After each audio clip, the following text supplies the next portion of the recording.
Hey gods and goddesses, let's go over the horoscopes for 2024 for October. October is going to be a month. We have the solar eclipse on the 2nd happening. We just had the lunar eclipse in Pisces. This month is going to be the two best words that I can come up with would be a transformative force, meaning that there will be changes within relationships. We're also talking about the spring equinox. So the spring equinox happened on September 22nd, 2024. And whenever we start any type of equinox, this one is going to be the fall. It is harvesting, us for the next couple of months. Seeing what type of seeds we're going to plant, seeing where we're going to be headed, what new opportunities are presented to us, and we're taking initiative to make them happen or make them possible. The fall equinox, or let's just talk about Libra season, is a season with the solar eclipse. This is really going to highlight our relationships to the divine, the connection that we have with others, how we show up for ourselves, our charm, our social skills. It's really going to be testing us. How are we finding balance within our life? How are we renewing our energies? Pluto plays a big part in this eclipse as well.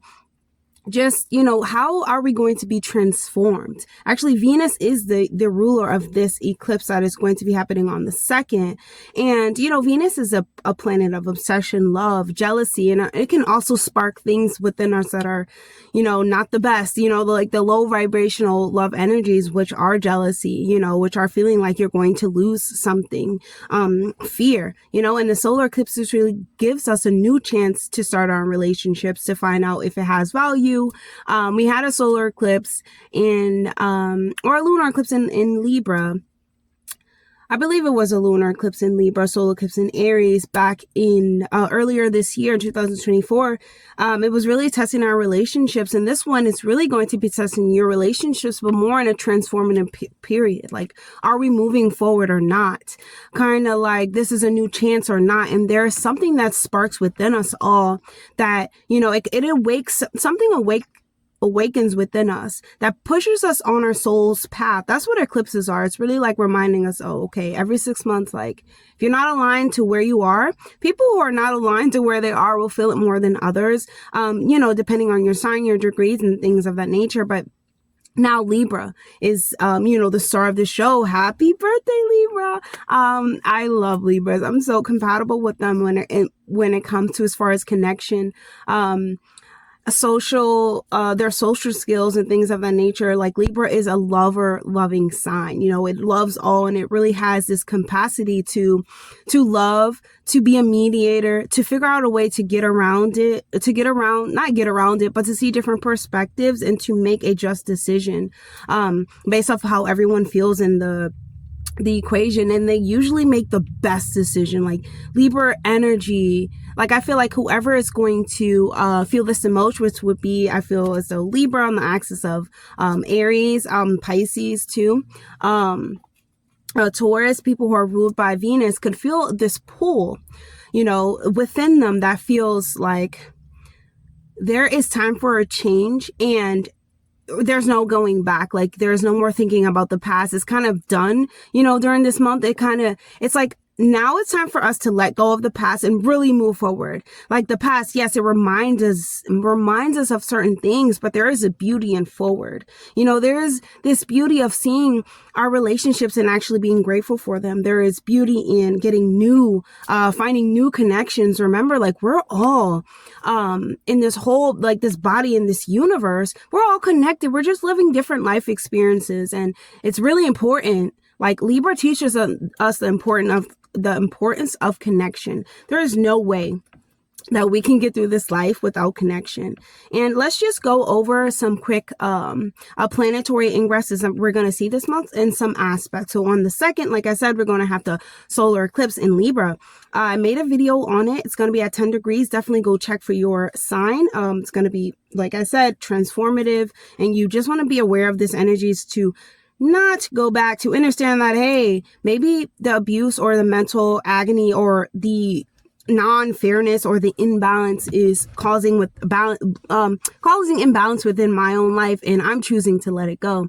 And Jupiter is actually going retrograde this month on the 9th in Gemini, and then on the 11th we have Pluto going direct in Capricorn.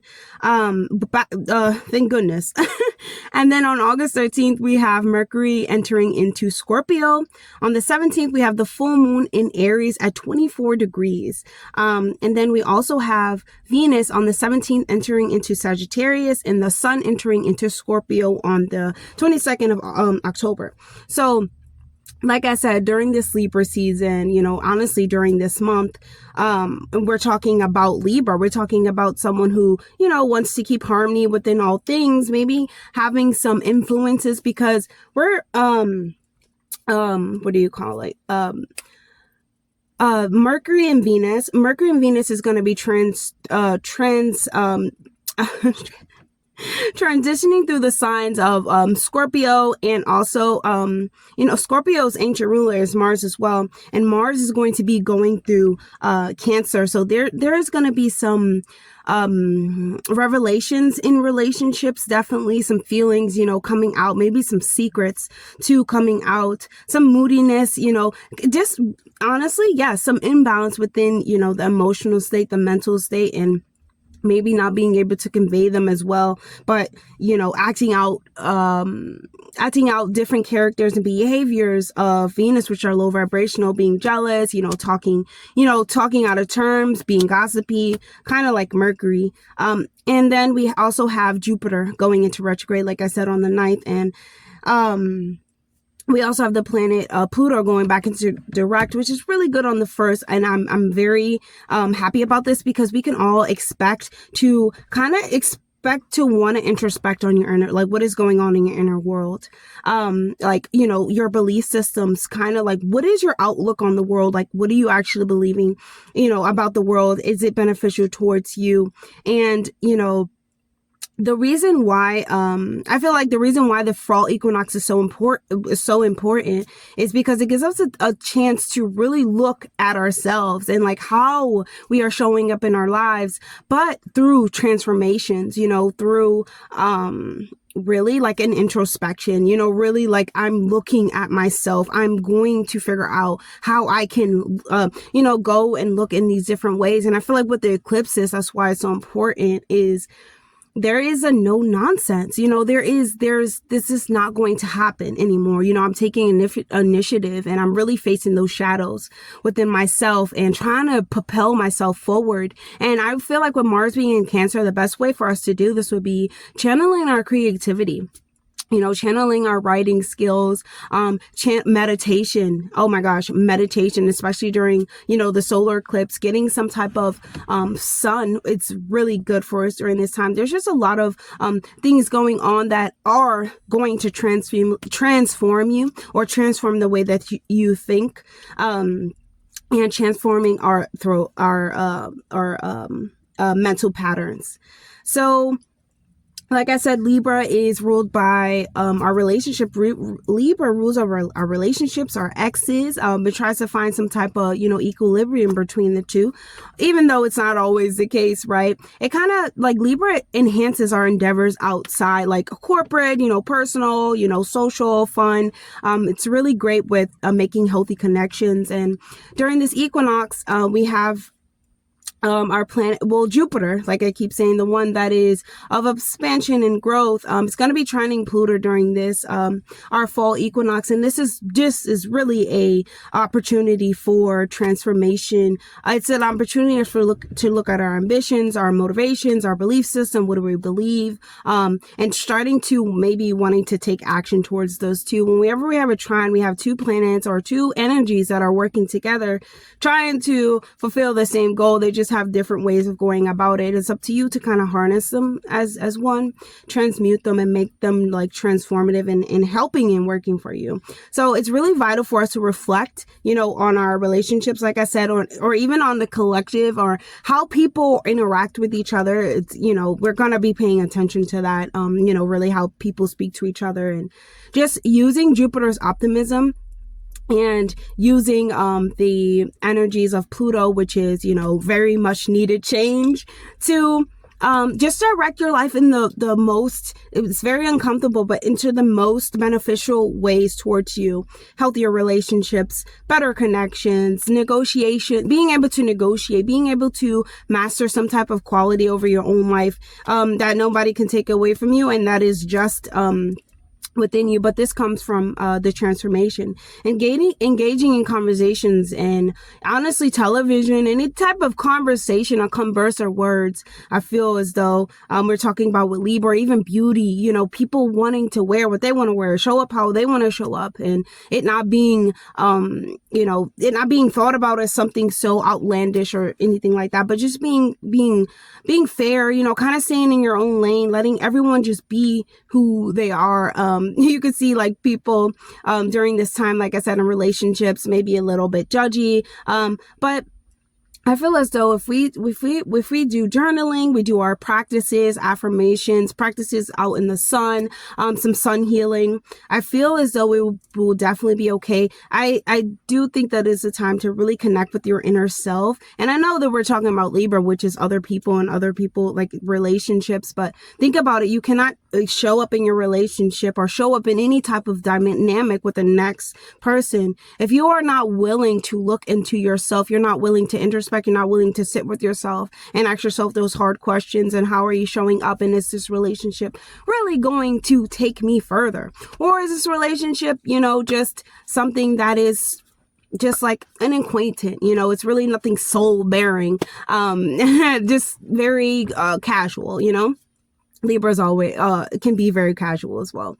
So I'm going to get started. So let's get started. October, it's going to be very, very transformative, but we're going to do it because we are made of a celestial force, and we are resilient by nature, and we can overcome a lot more than we think we can. And our desire for harmony will bring desire for harmony within, and I truly believe it. So it shall be. Hey, Aries for October, your horoscope. We got a lot going on for you, Aries. So you're going to be feeling a little bit moody, and I feel like you will feel moody because of the solar eclipse that just happened, lunar eclipse that just happened in Aries and in Pisces within your 12th house. You know, this could be having you feel as though, you know, I have to let go of these habits, and it's uncomfortable, and I feel, you know, sad, and I feel like I'm drowning, and having to pick yourself back up again, really having to maybe like go to therapy or do something with yourself to where you're now in a healing form that's very uncomfortable. It's, you don't really know which way it's going to go, but this is a time for you need to reach, and it's really important during this time to reach some type of compassion for yourself, or some type of compassion. Yes, that's the best way to say it. Reach some type of self-compassion for yourself. Because your ruling planet Mars is going to be in Cancer. So Cancer is a sign of, and it's in its fall when it's in Cancer. So it's not happy. You know, it's not taking that initiative, like, I don't want to be sad, so I'm going to do something about it. It's more like, now I have to sit with these feelings and really like muster up the courage to work through them. And Aries, of course, you're going to do this. This is something that you can do, whether you physically, or, you know, like if you need to work out or anything like that, you can physically release these emotions from your body. You be patient with yourself and understand, Aries, this is time to really, I feel you have to be compassionate toward yourself, you know, and understanding, and I guess of you know, observing your emotions and how you feel on a daily, because you could feel really deeply, like these emotions could be brewing, like I said, from the full moon that we had, and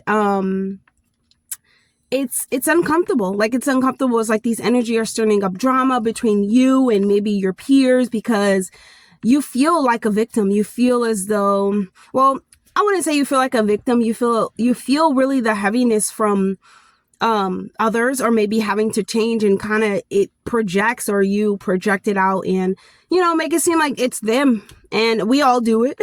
We all do it because we know that it's time for introspection, that we need to change. And so we tend to reflect it on another person. And that's why I said, Aries, please be mindful of these times, because you may need to step away during, you know, heated situations and cool off, because you have to act rationally and you have to think rationally. And I know, Aries, because because I definitely get the initiative, like wanting to do something, knowing that you have the physical capability to do something, but feeling as though maybe you shouldn't rush. You're like, no, you shouldn't definitely rush into anything, Aries, please, during this time. And, you know, find ways to collaborate with your community too, and to tend to your emotional body, meaning like Cancer. Maybe helping women, helping children, you know, feeding children, go out, maybe volunteering, feeding the homeless, taking care of, you know, women, you know, but caring for them, nurturing them, and showing up for them. I feel as though your emotions will be alleviated during this time. You can kind of see as though where they have been building up, and you can use, you know, an experience in your life to release them. And I feel, well, with the new moon in the new moon solar eclipse in your second house is going to be squaring Mars in Cancer. That's why I said it can be you having to tend to your emotional body, but definitely have faith within yourself, Aries, because this is happening in the 7th house, the solar eclipse, and this is a new direction for your relationship. But really, I feel as though this is about you, Aries. This is about you and how you're showing up for these unions and these relationships. Jupiter going into retrograde, and this is going to be happening in your 3rd house. There can be there can be an overdue, like there's this time you need to sit with yourself, and you need to like draw back, maybe relearn some certain things, some skills. Maybe is it really what I want to do? Is it really bringing me this, you know, the greatness that is supposed to? Am I enjoying it anymore? Can I do something different? Can I go over it, make it better?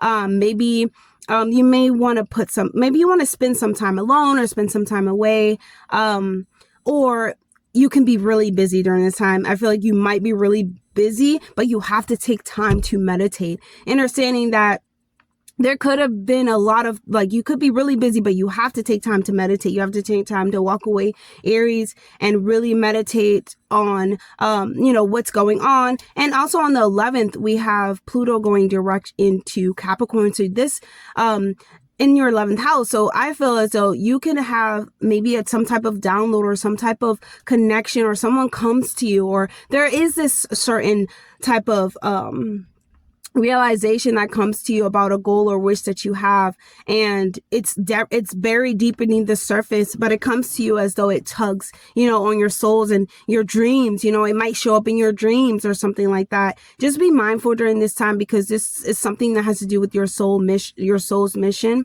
and it will require, you know, some type of work. But with Pluto going direct, it's like now you're serious about it. You become more disciplined in it. It becomes more, you know, more crystallized. Like, I can now see this. Okay.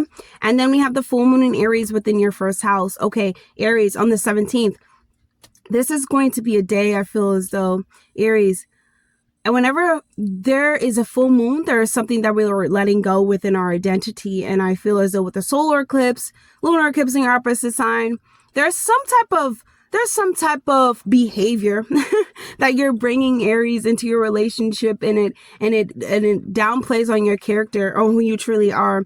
And what I mean downplays on your character, there's some character that you show up as that does not really help it does not really help your capability to survive in relationships, to thrive in relationships. It's kind of like me or them. You know, Aries is someone who is, you know, domineering. They're taking initiative. And is this taking an initiative hurting your relationship?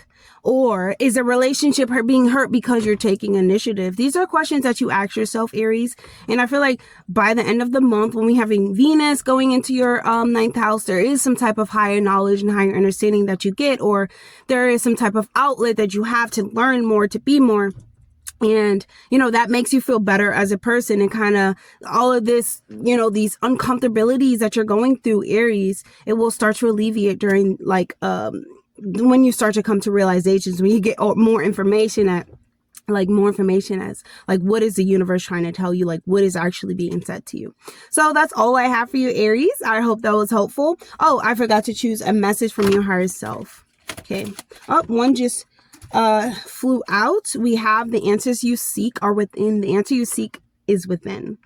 Aries, yeah, the answer you seek within, I feel like it's definitely going to come to your awareness. Your higher self is going to bring this into your awareness through a dream, through a certain practice, through a certain behavior. I feel like you will sit back and start to see how your behaviors actually hurt your relationship, or they hurt you being able to really, you know, I want to be in this relationship, but this behavior keeps coming out and I feel like it's righteous, but maybe it's not, because maybe it's not righteous in this relationship. Maybe it isn't the balance that, you know, needs to happen in this relationship. So the answer that you seek is within, Aries. And I feel like that's definitely, that's beneficial for you. So that's all I have for you. I hope that was helpful. Definitely like, comment, subscribe, and I'll see you guys in the next video. Bye, Aries.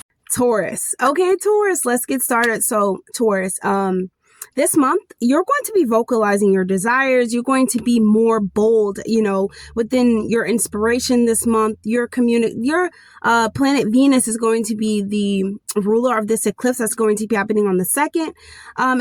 This eclipse is going to be squaring Mars in Cancer. Okay, so this could be having you feeling a little like you want to explore your inner world. You know, you want to feel more secure, more, you know, you want more honor. You want to show more gratitude within your life, and you could want to help your loved ones during this time. You can have some type of awakening with this eclipse, and don't let your emotions stop you from sabotaging maybe your mother. Don't let your mother, or don't let anyone or your family sabotage your relationship that you have with yourself. Definitely drink plenty of water during this time, because this is going to be we're talking about Mars being in Cancer.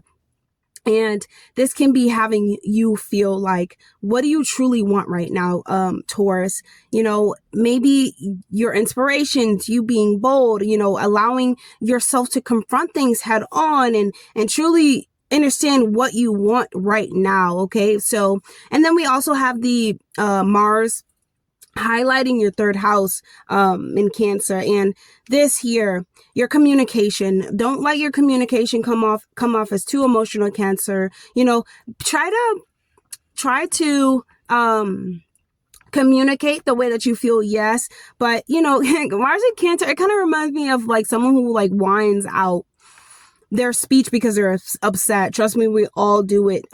Like someone who's crying because they're mad, or crying because they're upset, but it comes off as, you know, like, you know, why is this happening to me? Like, instead of doing something about it, like Mars, you know, Mars being in Cancer isn't its fault, so it's definitely uncomfortable. It doesn't want to be in here, but you know, just being mindful, this is definitely temporary, Taurus, and you want to allow, you know, your desires to flow out of you and inspire you and things of that nature. And, you know, your words hold power during this time. That's why I'm like, be careful what you say, because it can come off as, you know, whiny, but they're not doing anything, but you could do something about it. So just be mindful, you know, with your brothers, sisters, your mother, and don't underestimate like the simple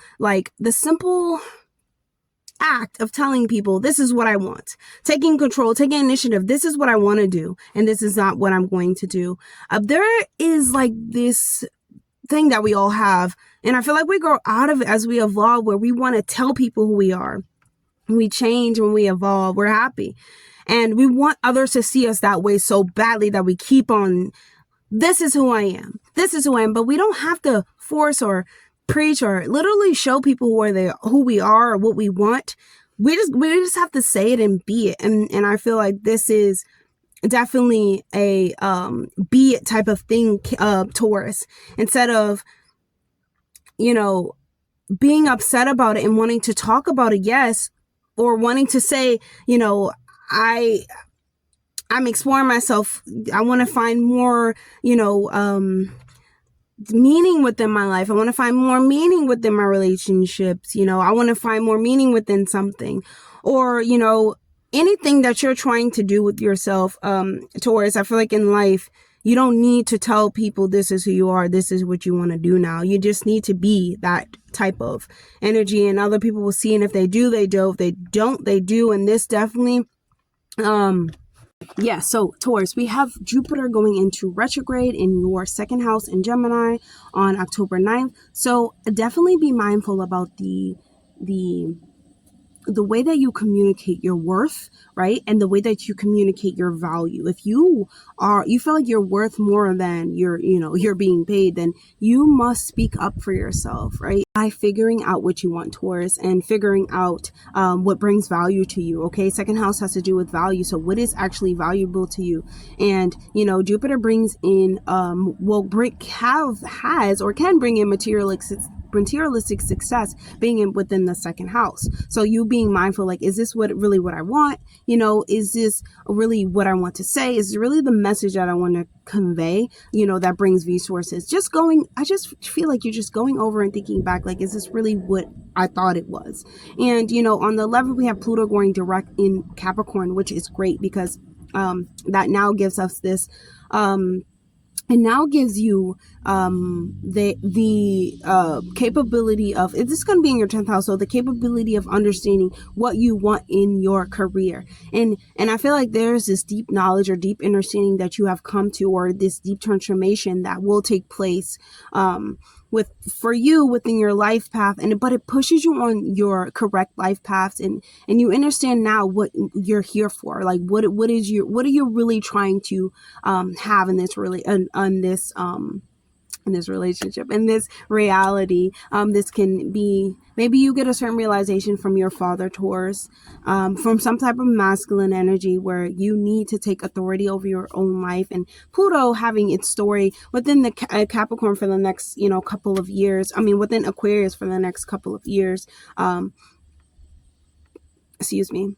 Your individuality is going to definitely be needed for your life path. You're going to have to understand that. And then on the 13th of October, we have Mercury entering into Scorpio within your 7th house. I like this. I feel like this speech is very spicy, hot and spicy. And I feel as though you can convey what you want a little bit more. Maybe some secrets do come out in your relationships, or there is maybe your partner speaks to you a little bit of, I wouldn't say controlling, but yes, controlling. Yes, maybe they're a little bit controlling, during this time. Maybe they're trying to figure out what you actually want, need. Maybe they're going through some type of emotional depth transformation within their mind process.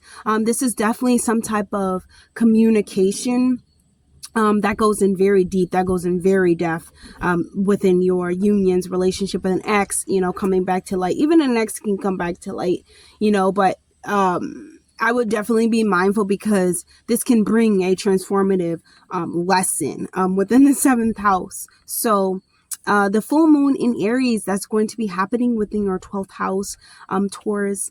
There is some type of behavior, some type of battle, that you are in within your mind, within yourself. I do feel like maybe your ancestors during this time can speak to you. Your dreams can be very much heightened during this time, but there is this initiative within your mind to take control of some type of behavior, some type of act that you do. 12th house has to do with hospitals, relationship, hospitals, unionships. I keep wanting to say relationships because we're talking about Libra, but some type of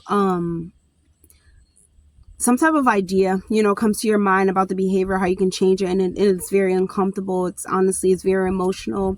But you know that it's going to have to be you to take this initiative. And, you can cry about it, be a baby about it. But at the end of the day, you're going to get it done, Taurus. And that's the great thing about it. And then on the 17th, we also have Venus entering into Sagittarius within your 8th house. I feel as though this might bring some type of money from foreign places. Maybe maybe some type of debt, can be paid during this time, or it can be some type of bill that comes that you now have the money to pay for it because Jupiter has been in your 2nd house, like, upping your finances. So there is some bill that comes to your awareness that can, just come out of nowhere. But also it can come from, you wanting to travel. It can come from maybe a traveling agency or something like that. It can be you may be meeting a partner or someone, or not a partner, or someone who is very much foreign to you, may very much different than you, but you're attracting them and they bring you some type of insights, secret, money, or just something that is very transformative for you and your finances and your life and things of that nature. And honestly, I think your emotional landscape is shifted. But these things, like I said, they happen gradually over time. And the awareness that we have, or when we're able to, you know, it comes into our life. That's kind of like this month, like I said, October, it's going to be a lot of realizations coming to your mind, and you're gonna have to take the initiative to get it done. But you're going to feel like you're going to have the physical capability to Taurus, but maybe your emotional, you know, landscape just needs to needs to be like balanced out by you know, eating more fruit, drinking more water, having, you know, a better understanding of your emotions and how they affect certain things. But yes, that's all I have for you, Taurus. Let's choose a message from your higher self and see what they would like for you to know right now. This one wanted to just jump out. Nothing is lost. Nothing lasts forever, but you are not lost. Nothing lasts forever, but you are not lost. Taurus, you have to tell people what you want. You have to tell people how you come, like how you stand off. I feel like with this Scorpionic energy, it's Pluto energy. It's giving you this head-on initiative within the third house to now take this intense, just like Scorpio, this intense act or this intense talk. You know, definitely be mindful of what you say, but I want, like, speak what you want. Like, you're not going to lose anything by speaking. And like I said, nothing lasts forever, but you are not lost. It's just, you know, it explains itself. Nothing lasts forever, but you are not lost. By you saying what you want to say, or you speaking up for yourself, nothing loses. It's only gains. Definitely be mindful what you say, because we're talking about Scorpio. Scorpio will just say, we'll just say, but I feel like you should be able to just say what you want to say without feeling like you're going to lose something, maybe a certain dynamic or relationship. And being honest, like, nothing lasts forever. Like, pleasure returns. We are not going to be in pain forever. And we are not going to have this capacity to speak up for ourselves always. We will not waste our time, you know, in life. You know, we will live, you know, to our fullest potential, and we will not let others live for us. That is not how this works. So that's all I have for you, Taurus. I hope that was helpful. Definitely like, comment, subscribe, and I'll see you guys in the next video. Bye, Taurus. Gemini. Hey, Gemini. So October, your horoscope for October. So Gemini, let's see. Mercury, your planetary ruler, Mercury, is going to be in Libra. Okay, so this is going to be highlighting your relationships of your fifth house, your romantic relationships, your relationships with your child, you know, your love, the entertainment that you find, anything sweet, exciting that you indulge in, that brings you pleasure, is within the fifth house. And there is you want to be playful during this month, right? And there is this sense of not being, yes, playful, because we're talking about the fifth house. Like, you wanted to have fun. You wanted to figure out what is fun? Like, what brings my inner child joy? And you may be experiencing some, friendships, like friendships outings or going out, you know, definitely Libra, stuff, maybe some new romances, you know, sparking, or, some new love affairs that spark for you. And, you know, it makes you really happy and giggly, and, it just makes you really happy, you know, and giggly. And when Mercury enters into Scorpio later on in the month, you are going to be shifting your focus to like your professional life, meaning like what you can accomplish in your life, and thinking about how you can put your efforts into your career, and thinking about how you can have fun with it as well. Like, how can your career actually bring you fun? If you taking it serious, definitely taking initiative to make things happen for yourself. But where's the joy? You know, where's the joy that I feel when I'm out having fun and indulging? On the second, you have the new moon in Libra in your fifth house, but this is going to square Mars in Cancer. So you're going to be asked to recognize like what relationships and what unions, like I said, within the 5th house, we have our love affairs and people that we love and hang out with. Is it genuine happiness? Is it aligned with the version of yourself that you actually want to be? Don't be afraid to say no. Don't be afraid to, you know, really speak up for yourself and really take this time to figure out what brings you joy.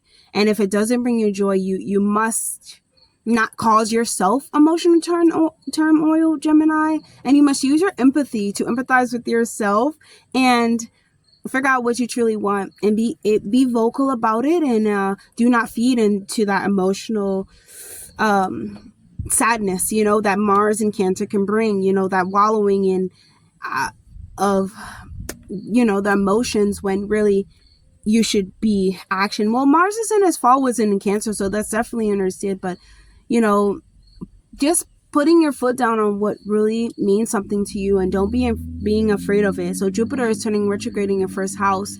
It's going to be opposing the moon in, well, the moon's going to be in Sagittarius in your 2nd house. Well, actually Jupiter in retrograde within your 1st house, Gemini. This can be, well, the 1st half of your identity. You know, you're questioning your identity, who you are, how you see the world. Is it really as big and optimistic as you see it? Is it really as grand as everyone says? Is it? And you're just really, you're really asking yourself these questions like, how can I take my belief system and embed it into my actual identity to where the world sees me as this? And, you know, the more, you know, it opposing the moon in your, like, how can you take the teachings that you have learned and plant them into your identity? And I feel like with Jupiter with this year for you, Gemini, it's showing you that, you know, you're already intelligent, right? You're already intelligent, but you're maximizing off of this and making these like life shifting, like you're putting law within your life, you're putting law within your tongue for real, on real philosophies, and you're putting that into your identity. And this time, Gemini, you're just going to be going over it. Like, is it truly what you want? What is, you know, is it truly what you want? And your 2nd house being Cancer, Mars, you know, definitely your emotional state will, and the way that you feel about yourself will have a lot to do with your finances. You know, during this time with it opposing Mars and Cancer, the way that you feel about yourself, or even, you know, what you can create, what you're creating, your projects, your, however you're entertaining, you know, your entrepreneurship, whatever you're doing, Gemini, there is you having to really take initiative towards it, yes, but not causing yourself emotional stampede, like don't stamp on yourself, so emotionally during this time. It's important for you to just find fun, you know, find real fun and fulfillment in you and what you want to do and what you want to create, and understanding that even unions, like, they need to bring you a sense of optimism, spontaneity, like, let's do something, let's go somewhere, let's be. And that's a lot of what you're thinking about. And Pluto going direct in your 8th house in Capricorn, so Pluto's going to have a story. It's going to have a story for the next 20 years, and it being in Capricorn in your 8th, I feel as though this can bring some type of debt. There's some type of debt that can come, some realization, some type of inheritance, you know, that comes. It can bring some type of money, you know, business and venture, just some type of something that has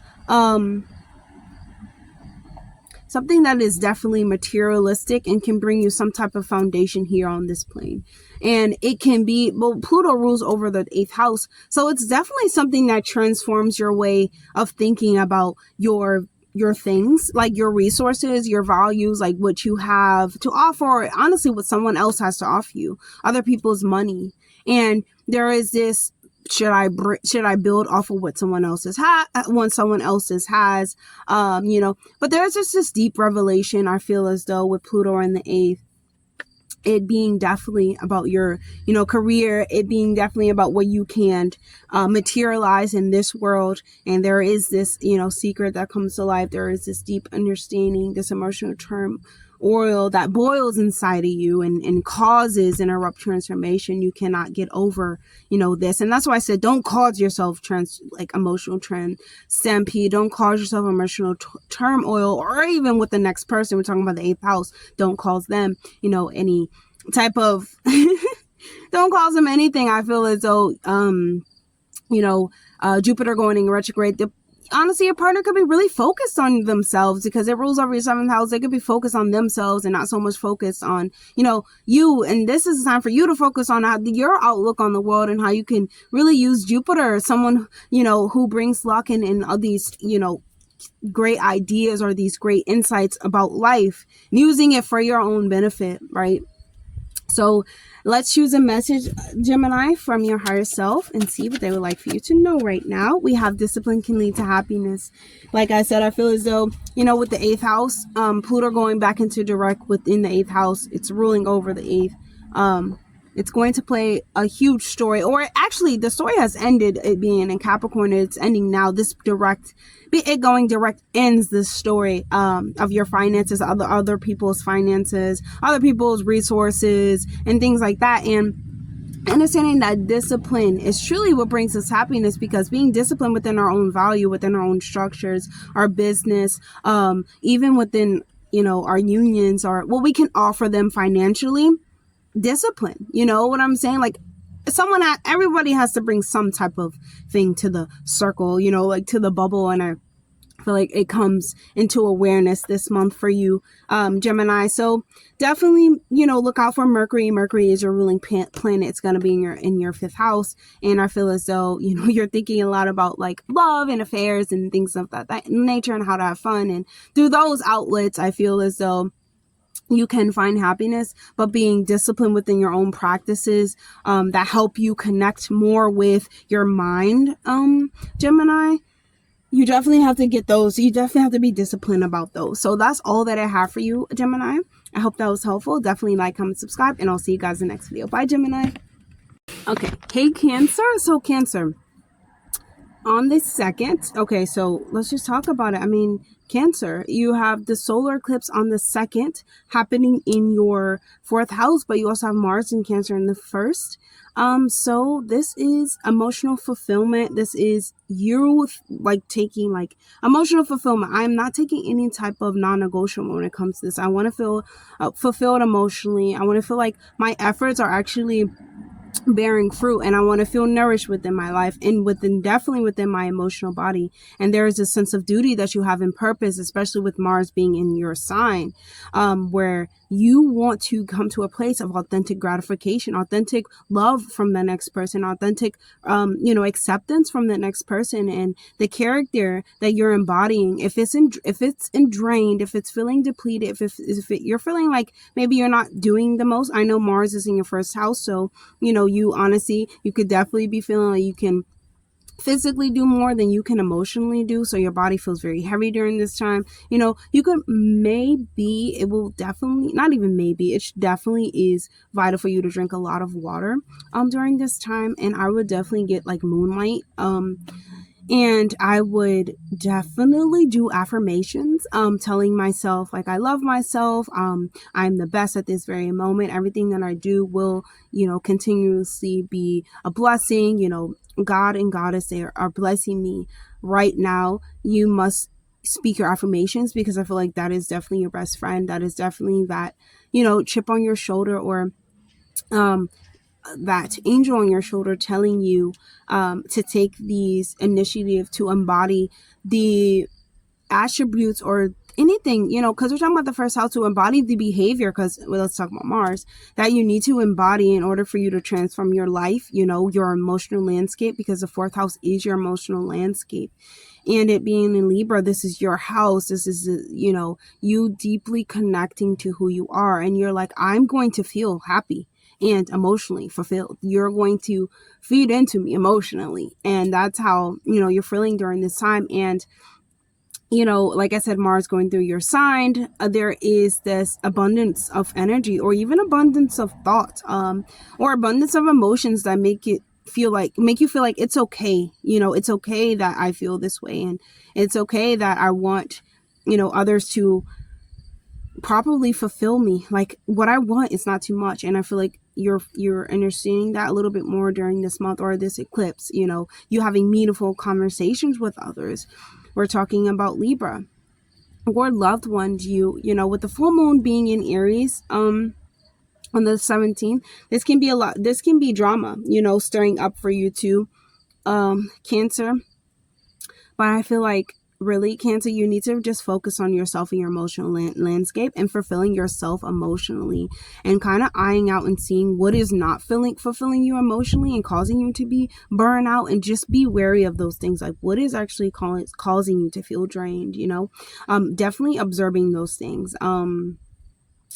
This can be, you know, a really exciting month to examine other people's behavior. So I feel like if you would take time to unwind, you know, get some solo time, you know, like I said, do some meditations, do some moonlight, you know, just stare at the moon, spend some time in the moon. You get these inner, you know, revelations, or these ideas, or something comes to your mind. I feel like, Cancer, and you start to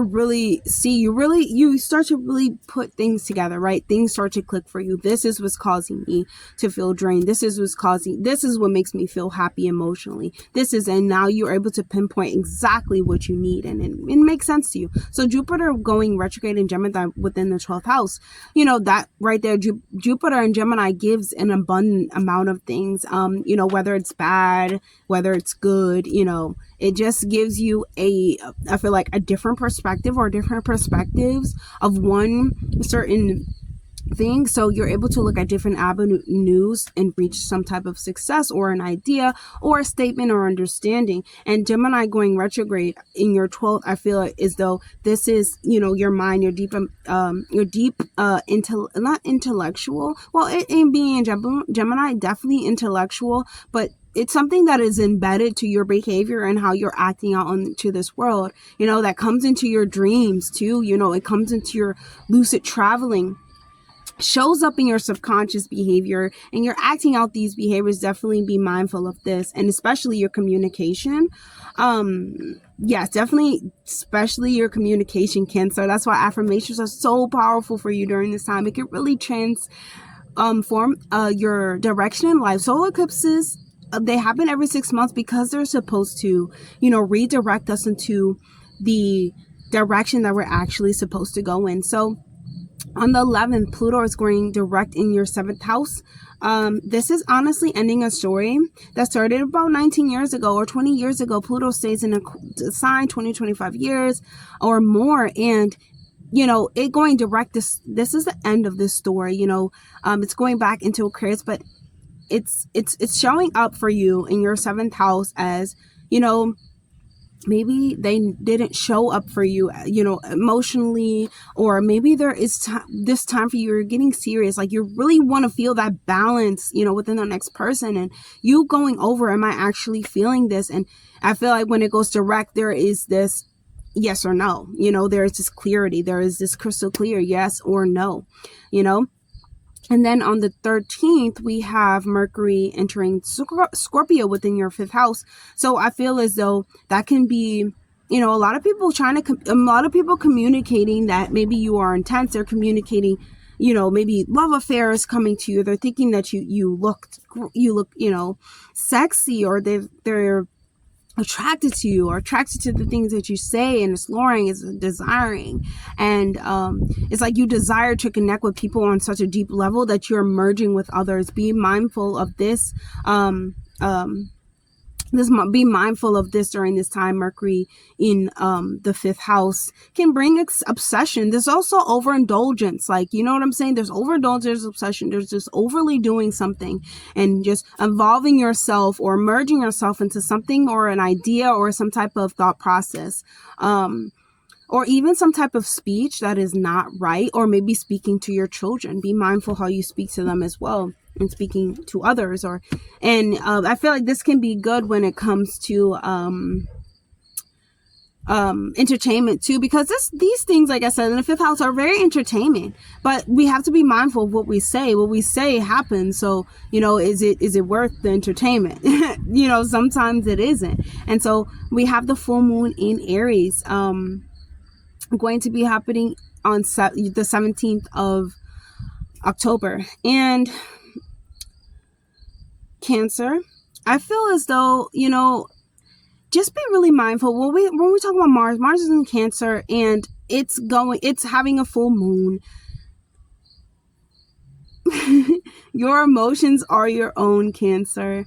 We reflect a lot on people because we expect them to emotionally show up for us. Like, why are you not feeling the way I feel? Like, if I tell you how I feel, why are you not trying to make it better? And these things come up, but it comes up to you're taking initiative to your own emotional landscape, you know.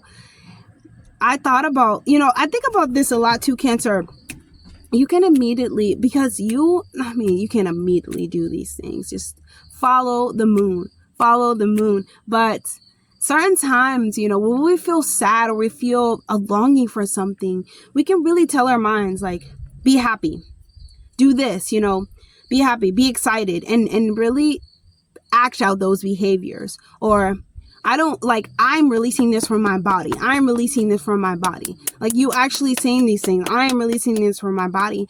I feel like, Cancer, this is what some practice you must get into, because it's really beneficial for the emotions that you hold and store within the body, because of the cycles of the moon and the cycles of the universe. You know what I'm saying? And being able to let those go and let them go out. I feel like maybe that's what's causing you burnout too, Cancer, during this month. But you know, in all, Cancer, this month is definitely going to be beneficial for you. You have Venus entering into Sagittarius in the 6th house. That is, I feel like, so many different ways that if you have some type of health problem, you're going to get the answer to it. There can be some optimism around it, to where there's other ways to go about it. Maybe there's different cultures, different medicines that you can get into that helps heal, you know, the 6th house. You know, maybe you being optimistic about work, your health, and really getting those things in order. You're thinking outside the box in order to heal those certain things about yourself. So, Cancer, let's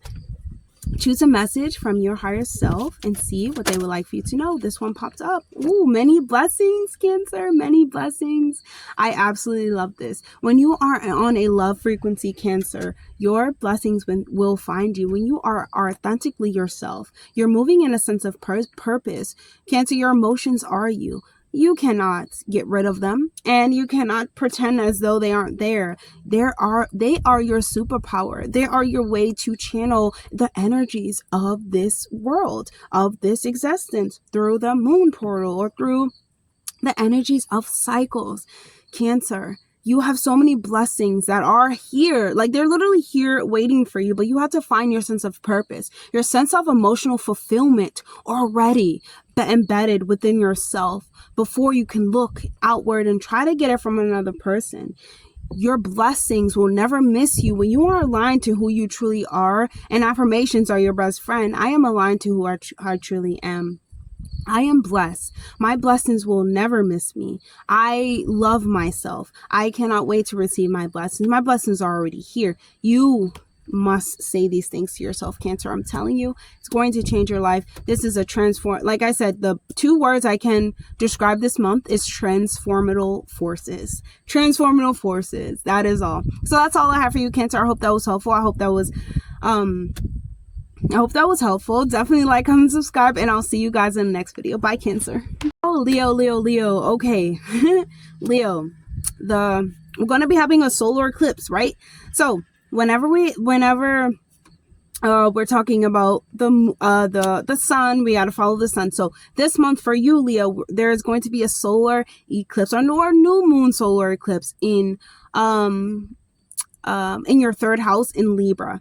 So this is going to highlight your communication, you know, how you're able to make new connections, to negotiate with others, you know, your talent, you know, you speaking maybe on the media, you're speaking you know, out loud to people, public speaking, writing, you just pushing this idea out two people that spark some type of connection. You know, there is some type of connection, some type of just, maybe you're speaking up for things that are unjust in the world, or you kind of shifting the perspective behind it, or giving a new idea, you know, maybe to your brothers, sisters, your me environment, or your community, that sparks this shift. But make sure, because this solar eclipse is going to be squaring Mars in Cancer, that it is not something that is just emotionally driven.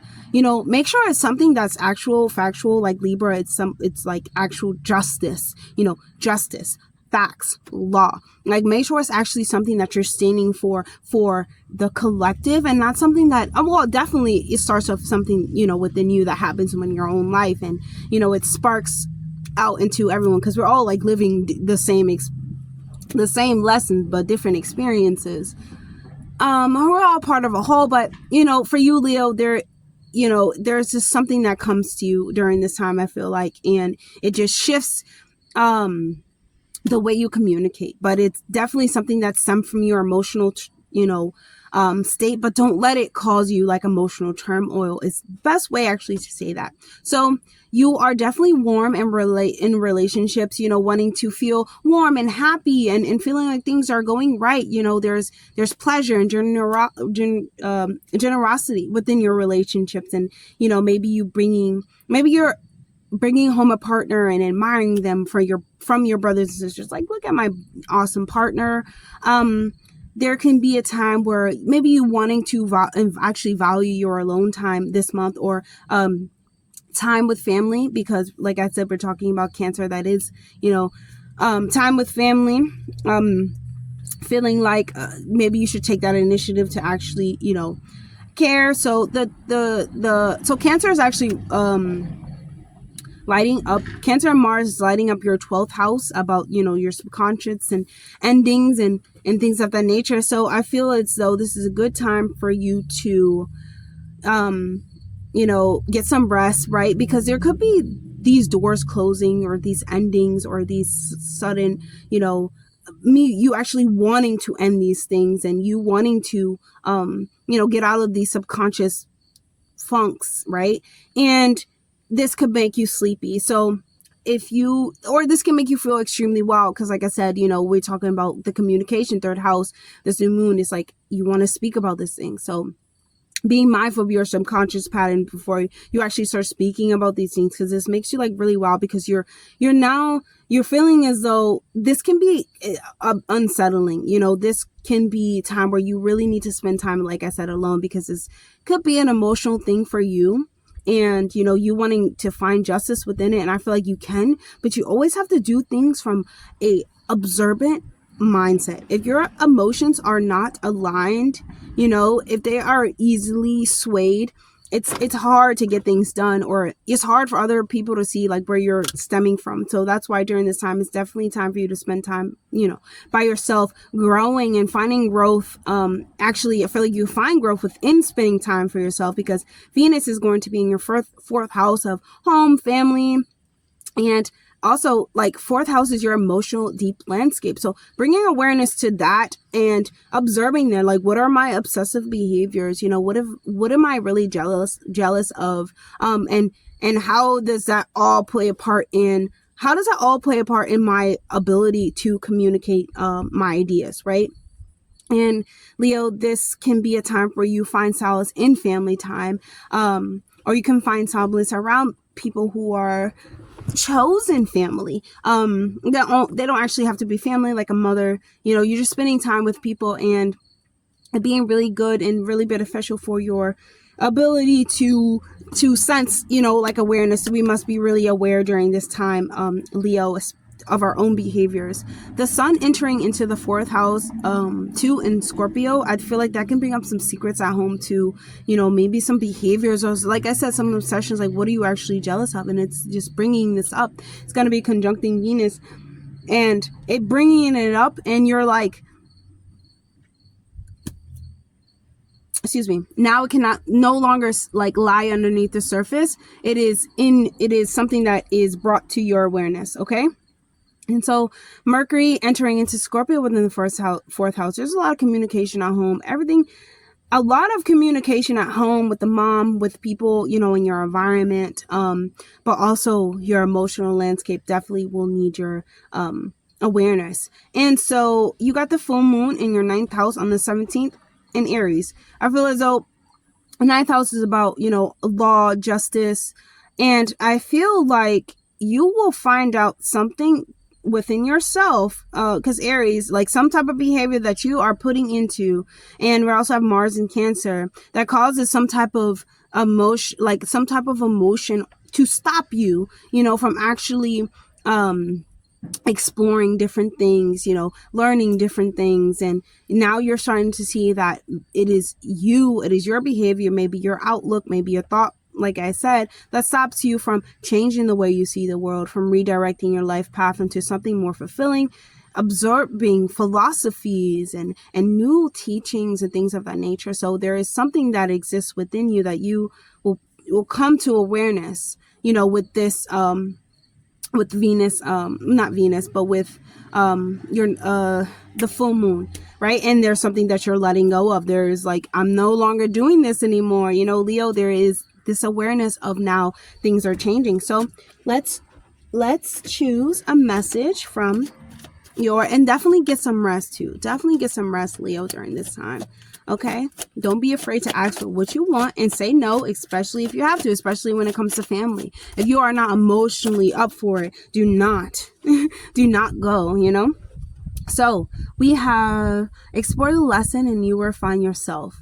I feel as though, like, Leo, the universe is filled with lessons that turn into blessings. They are filled with statements, like they are filled with ideas. They are filled with all of these things happening that feel as though they're happening to us, but they're really experiences that enrich our ability to dream more, to see ourselves in different life, to go further with ourselves and go further with our existence. And I feel as though, like, you find little pieces of yourself, Leo, when you're not even looking, just when you're being, you know, and you're allowing these things to happen for you. So that's all I have for you, Leo. I hope that was helpful. Definitely like, comment, subscribe, and I'll see you guys in the next video. Bye. So Virgo, we have the new moon solar eclipse in Libra, and it's going to be squaring Mars in Cancer. This is time for you to evaluate your relationships properly, evaluate yourself properly during the solar eclipse in Libra. I feel like you're hiding behind a idea, you know, or this insecurity or this misunderstanding of yourself, and it's blocking how you see your relationships. Okay, and you're finding it hard to figure it out. Like, maybe open yourself up to new things, open yourself up to support, open yourself up to be loved and liked, because usually Virgos are loved and liked, or the energy of Virgo is to be loved and liked, because they are servicing the world, making the world a better place, empowering the world to become a better place, to put their health first, you know, to put their own abilities first, and then maximize off of them and making everything better. It's like healing, you know, it's a healing sign. And so thinking about your close relationships, letting them fawn over you, letting them love you, you know, compliment you, and let yourself be repaid for your efforts. Let yourself be loved and idolized and admired, let's say that, or because it kind of inspires you. That's the thing about Virgo. It will inspire you and, you know, really empower you to continue doing what you're doing, because like I said, Virgo energy is usually something that's changing the world. So your practical nature will be heightened during this month, Leo. I mean, not Leo, but Virgo. Virgo. And Mercury is going to be highly in your second house, okay, of money, of work, of value, and of resources and material gains. Okay, so during the solar eclipse, I feel as though you could find new ways to make a living. You can find new ways to find resources, new ways to, you know, what do you call it? New ways to find monies and new, like, sources of incomes and things of that nature. I see a spider. And I feel like later on in the month you can shift your relationships, or think about how your relationships, you know, shift you, because your 8th house is the house of intimacy, and the house of other people and other people's resources. And the full moon in it, there's something that you're letting go of. It could be you know, shared resources. It could be something that has to do with intimacy. It could be the way that you view intimacy, the way that you view the ideas, and I'm not ideas, but the ways that you share with another person.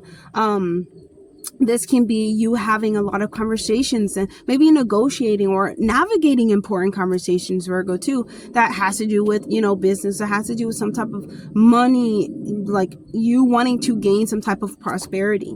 And Jupiter is going to be going retrograde in your 10th house, and that's going to be in Gemini. So definitely you're going to be going over what your philosophy to the world is, or your philosophy to your life path is.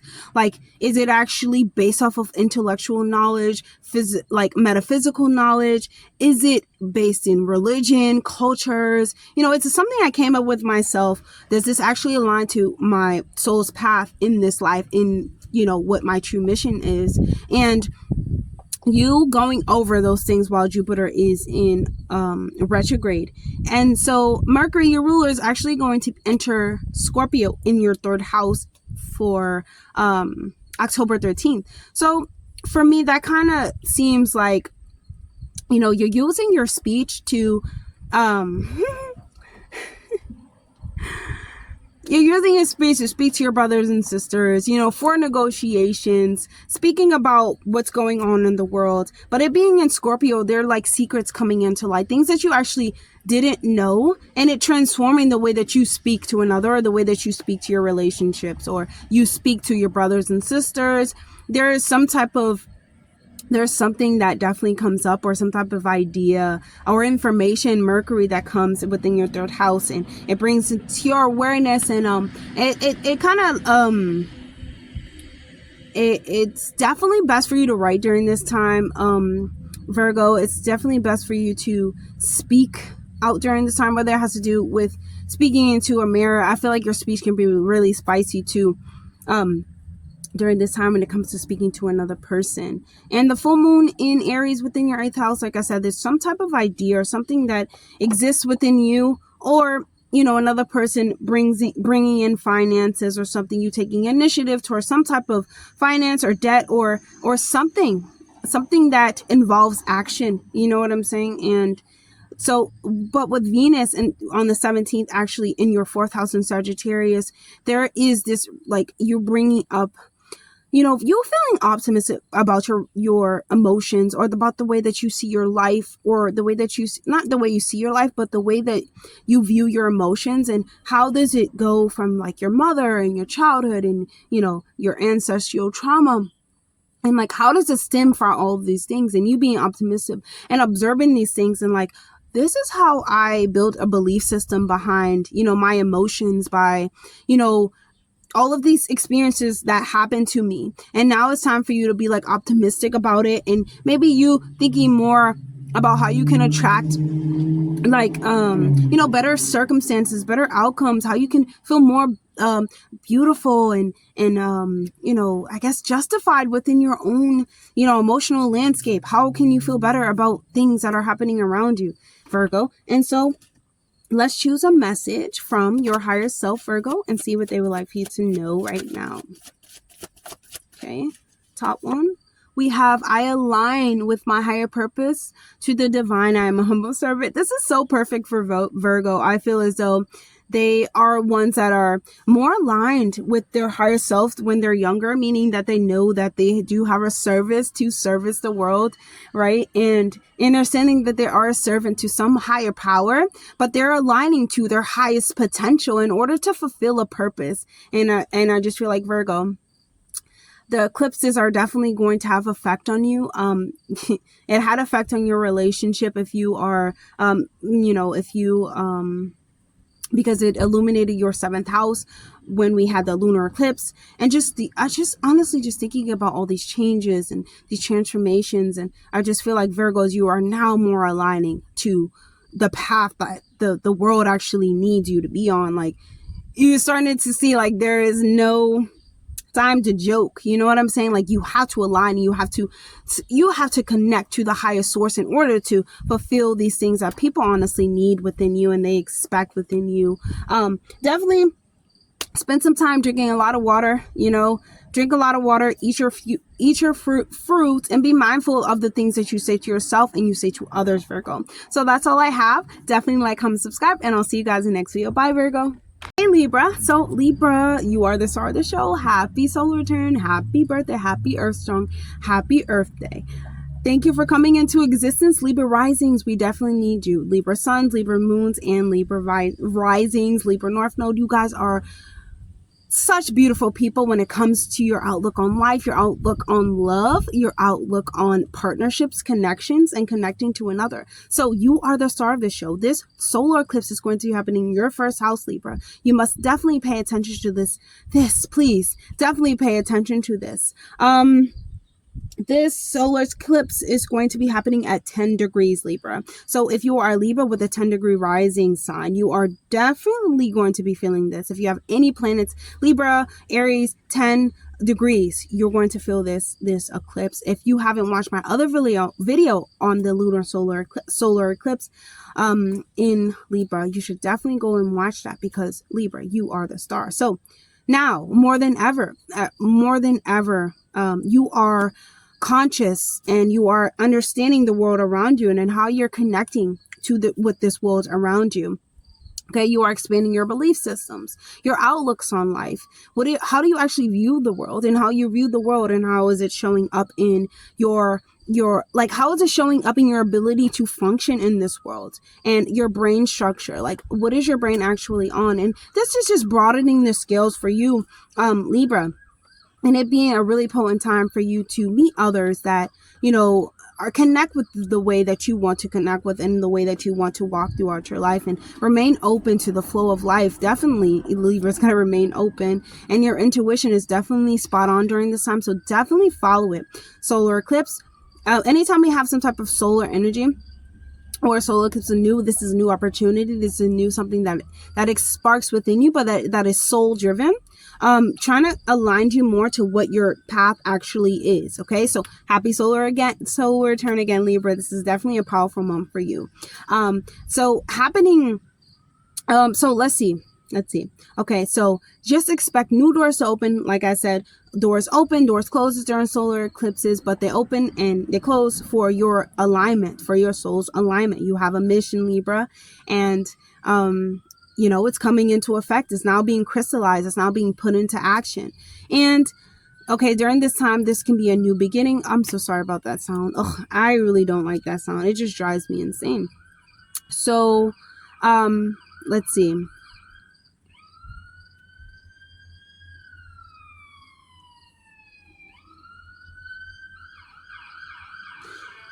So because Venus is going to be moving through, goodness. Wow. I'm definitely going to have to like cut this out, because this is just too much. So with Venus moving through Scorpio, Venus is going to be in Scorpio, and Venus is your sign.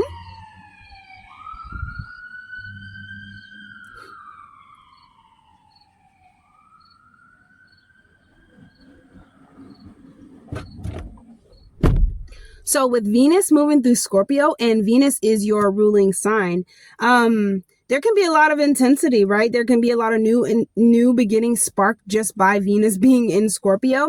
And don't be surprised that you like deeply desire and you deeply want, and you have this urge, you know, for romantic connection, or for connection, right? Or for some type of deeper connection that is soul fulfilling, that feels like it's lifting you up. Libra is an energy that always wants to feel like they're balanced out, but also they're moving up and moving further. Okay. And they're becoming better. And you can have an urge to definitely vocalize this, okay? Because you're going to have Mercury entering into Scorpio in the second house. You want to vocalize, this is what I want in my life. And by vocalizing this is how you're going to get resources in your life, Libra. Honestly, the only thing that people could really tell us is no. No, like that's what's funny. Like we're scared to do a lot of things, right? But it's either yes or a no. It's like you can or you can't, you not or you are. And I just feel as though with you, Libra, like you're now like, okay, I'm just gonna say it. Like, you know, I'm just gonna say what I want. I'm gonna say what I need, and it's gonna be fine. And this is definitely gonna be a period of change. Second house you know, Mercury in there, Venus going to be in there. There can be this urge to look at your, you know, look at your finances and how they correlate with your ability to cultivate self-worth. And you know, you just going over it. Like I said, you thinking a lot about it. You able to like really say what you want, but also thinking a lot about how you can build a foundation to actually get the things that you want long term. Jupiter's going to turn retrograde in your 9th house in Gemini, and I feel like this is going to be you going over like, your ideas, your belief system, but it's going to definitely correlate to your 2nd house. Excuse me, it's going to definitely have to do a lot with your 2nd house, Libra, because that's here where you're, you know, you're making money, your ideas, and the 2nd house, well, I will say that Jupiter, not your ruler, but Jupiter turning retrograde in your 9th house. This is your law. This is the law that you lay down with your mouth. You know, it's culture, it's belief systems, and you going over those ideas. And like I said, realizing how they correlate to your self-worth, your ability to make resources. Pluto going direct in your 4th house in Capricorn on the 11th. Okay. And your 4th house, this Pluto has been talking, giving you a story, or you know, these things there's been a story playing out for you for the like last 20 to 25 years, and it's now ending. And this has to do a lot with where you want to live, your emotional landscape, your mother, you know, how you're brought into this world, your emotional trauma, your ancestors, this is your deep emotional landscape, your childhood trauma. No longer holding you back, Libra. It's finally done. Like, it's literally done. I'm done with that. Geesh. And you just like ending this story. You like literally going, Pluto will take you to, like, they will take you to the depths of the depths to show you a lesson, to transform you. And Pluto has, you know, it's taking you on a serious one, you know, one that it's cold, you know, because you talk about Capricorn, that's cold. That's like that. You know, you questioning people like, wait, are real people actually like this in the world? They're really like cold-hearted. Like, people actually don't want the best for me. They just want what they want in their lives. Like, they feel like they have authority over me, but they actually don't. And this story, Libra, is now ending. You know, 19 years of this nonsense. And now you going into Pluto, going into Aquarius. This is now illuminating you and your identity. You know, your identity is transforming, you know. So that's going to happen within the next 25 years. So that's definitely going to be slow. So for you, Libra, you're also going to have Venus in the 3rd house in Sagittarius. You're going to be really, you know, talking about a lot about optimism, you know, philosophies. And I do feel like your idea of life, like your ability to think about life, you know. And I feel with the retrograde, it being retrograde, you know, it's opposite sign, you know, in Gemini, there is definitely a big question. You know, there's a big question about life, or a big realization about life, I feel like. But this is a big question. This is a big, you know, going over, you know, does it stem from, you know, my brothers and sisters, does it stem from these ideas that are outdated, or, you know, is it stemming from me, you know? And you being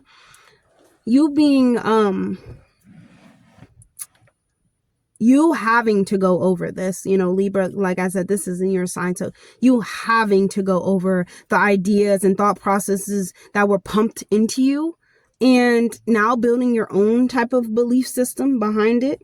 So and you being able to connect deeply, you know, through the next years with people on a deeper level, you know, being able not to just talk about, hey, how are you? The sun is out.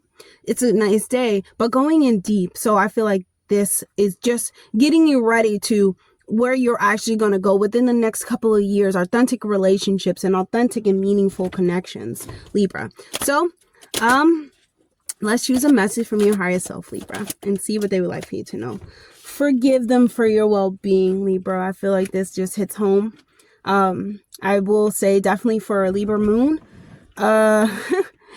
because you have the South Node in Libra moon in Libra. So if you are a Libra moon during this time, I just feel as though, you know, forgiveness is something that you must do.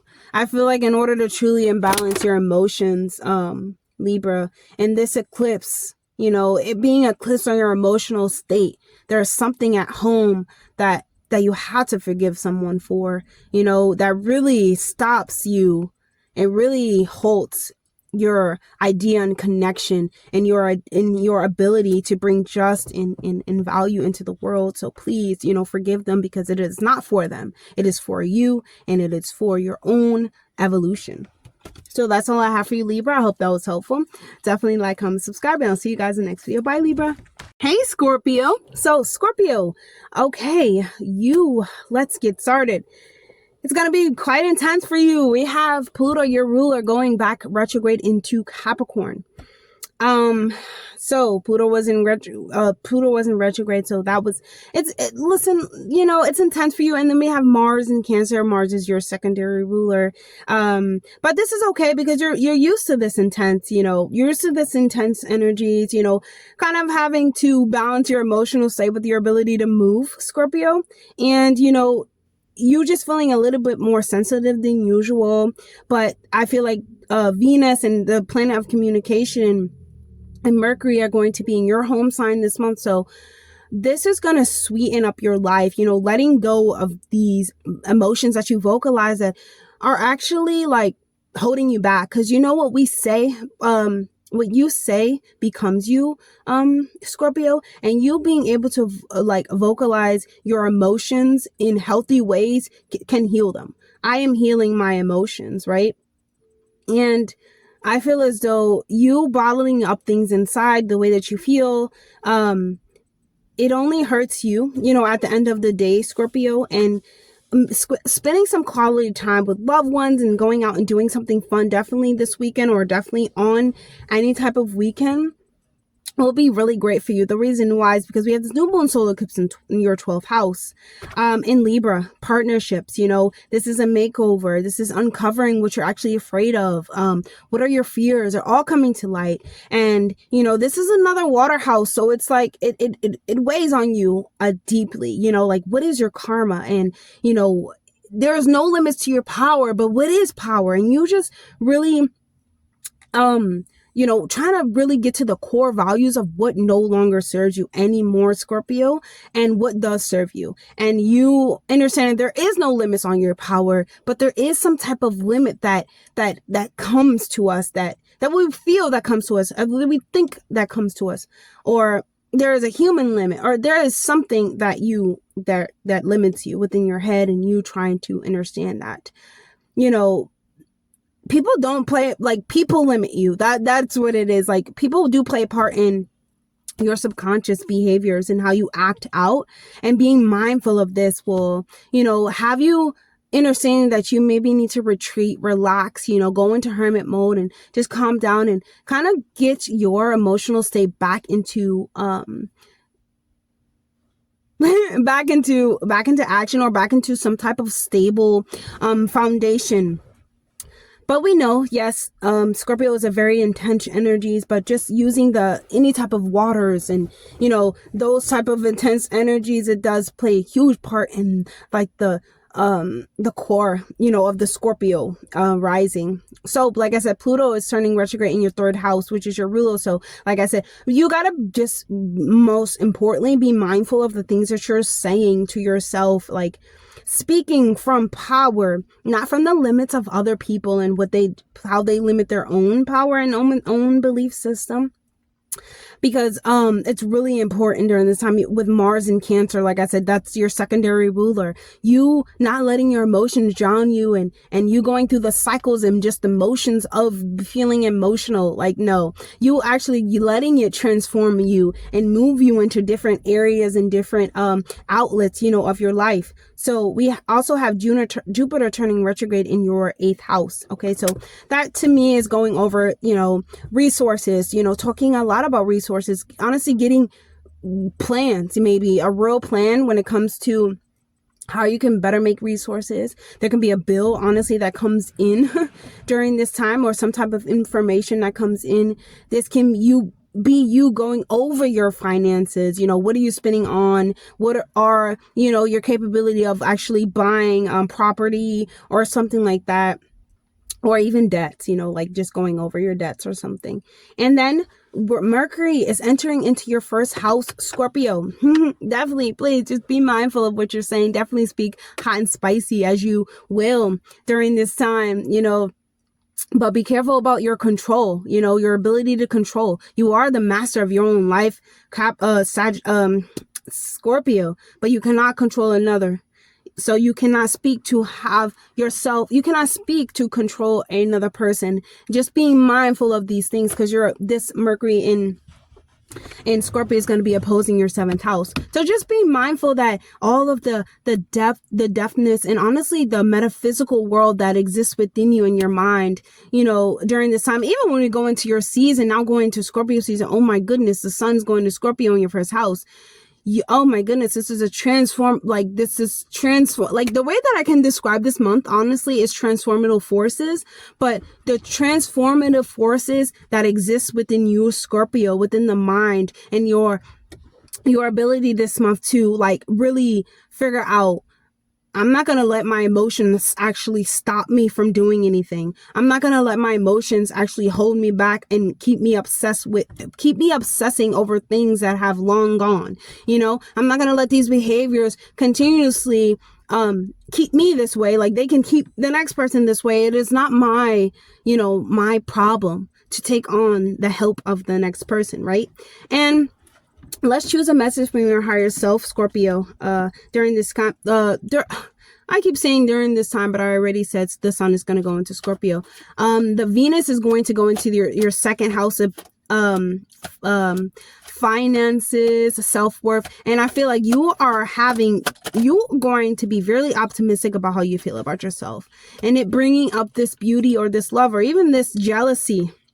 Or not even bringing up jealousy, but it brings up these emotions. Like Venus is bringing up these, like, not emotions, these behaviors and how we act and how they get us to make money in this life. Are we optimistic about how we can actually make money, you know, and get resources and material wealth for ourselves? And I feel like because Venus rules over the second house, you can attract a lot of things to your resources, but it being based off of how you feel about yourself, how, you know, self-discovery, you know, how you feel about yourself, what you discover about yourself.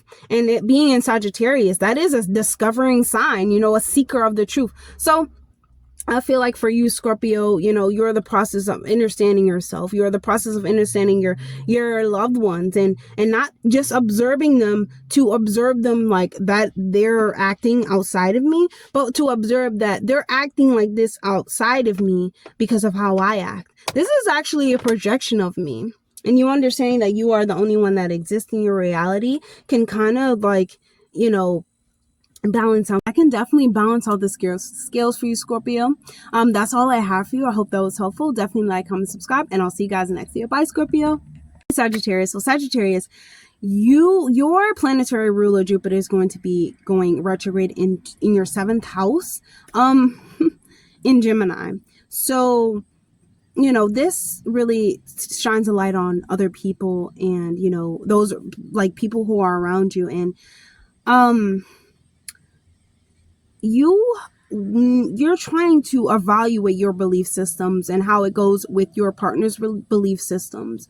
Does it actually, like, you know, does it relate to each other? How do they combine? Like, what are their teachings and how do they affect the way I see myself and how did it affect the way they see themselves? And, you know, you just going over that aspect of your life, and Jupiter just providing you and reminding you that you can be optimistic and you can think about different ways of viewing life and different perspectives and things of that nature, and how you view your life and how you view your relationships. On the 2nd, we have the new moon and solar eclipse in Libra in the 11th house.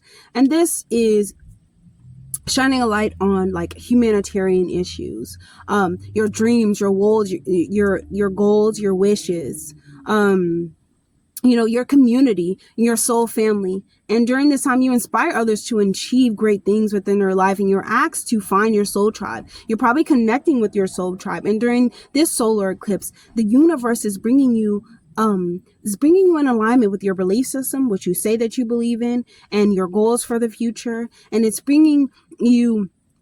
actually asking you to embody this humanitarian need and approach that you would need to give the world, right? And that you deal in, and you taking action and taking authoritative over the world, and this calm approach where you're able to honestly attract the right type of energy. And with Venus entering into your first house, you're already attractive and you're already attracting the right type of energy ruled by Jupiter, but it's going to be in retrograde. But honestly, Jupiter being in retrograde is just a sit back and a think back of your belief system and how they help your life or they do not help your life. And the way that you see yourself and the way that you view the world, of course, it's all up to you, and it all depends on what you get in this life and how you see this life. So just be mindful of that. With Venus there, it attracts actually what you want. So it being the first house, definitely going over and seeing what you actually want in this life, Sagittarius, will be beneficial for what you actually get in this life. And Mercury in Scorpio is going to be entering into your 12th house. Okay, so this can bring secrets. It can bring a lot of information, or a lot of like, this is here what's stopping you. Like, this is what your self-sabotaging tendencies are, and it bringing up things that are beneath the surface, and this information that, they basically where this information comes to where now you need to track into what your subconscious mind is thinking. You have the full moon in your 5th house happening in happening in Aries. And so this is going to be you now, letting go of some type of partnership, maybe an idea you had about a child, and you honestly taking initiative about it, of taking initiative, action about it. Is it working or is it not working? And it can only work where they have the ideas, like you have your same outlook on life needs to be their outlook on life. Doesn't need to be the same, but similar. And you start to think how you need to put your own values and your own self first, and what you think, right? And your endeavors and how you entertain yourself and things of that nature.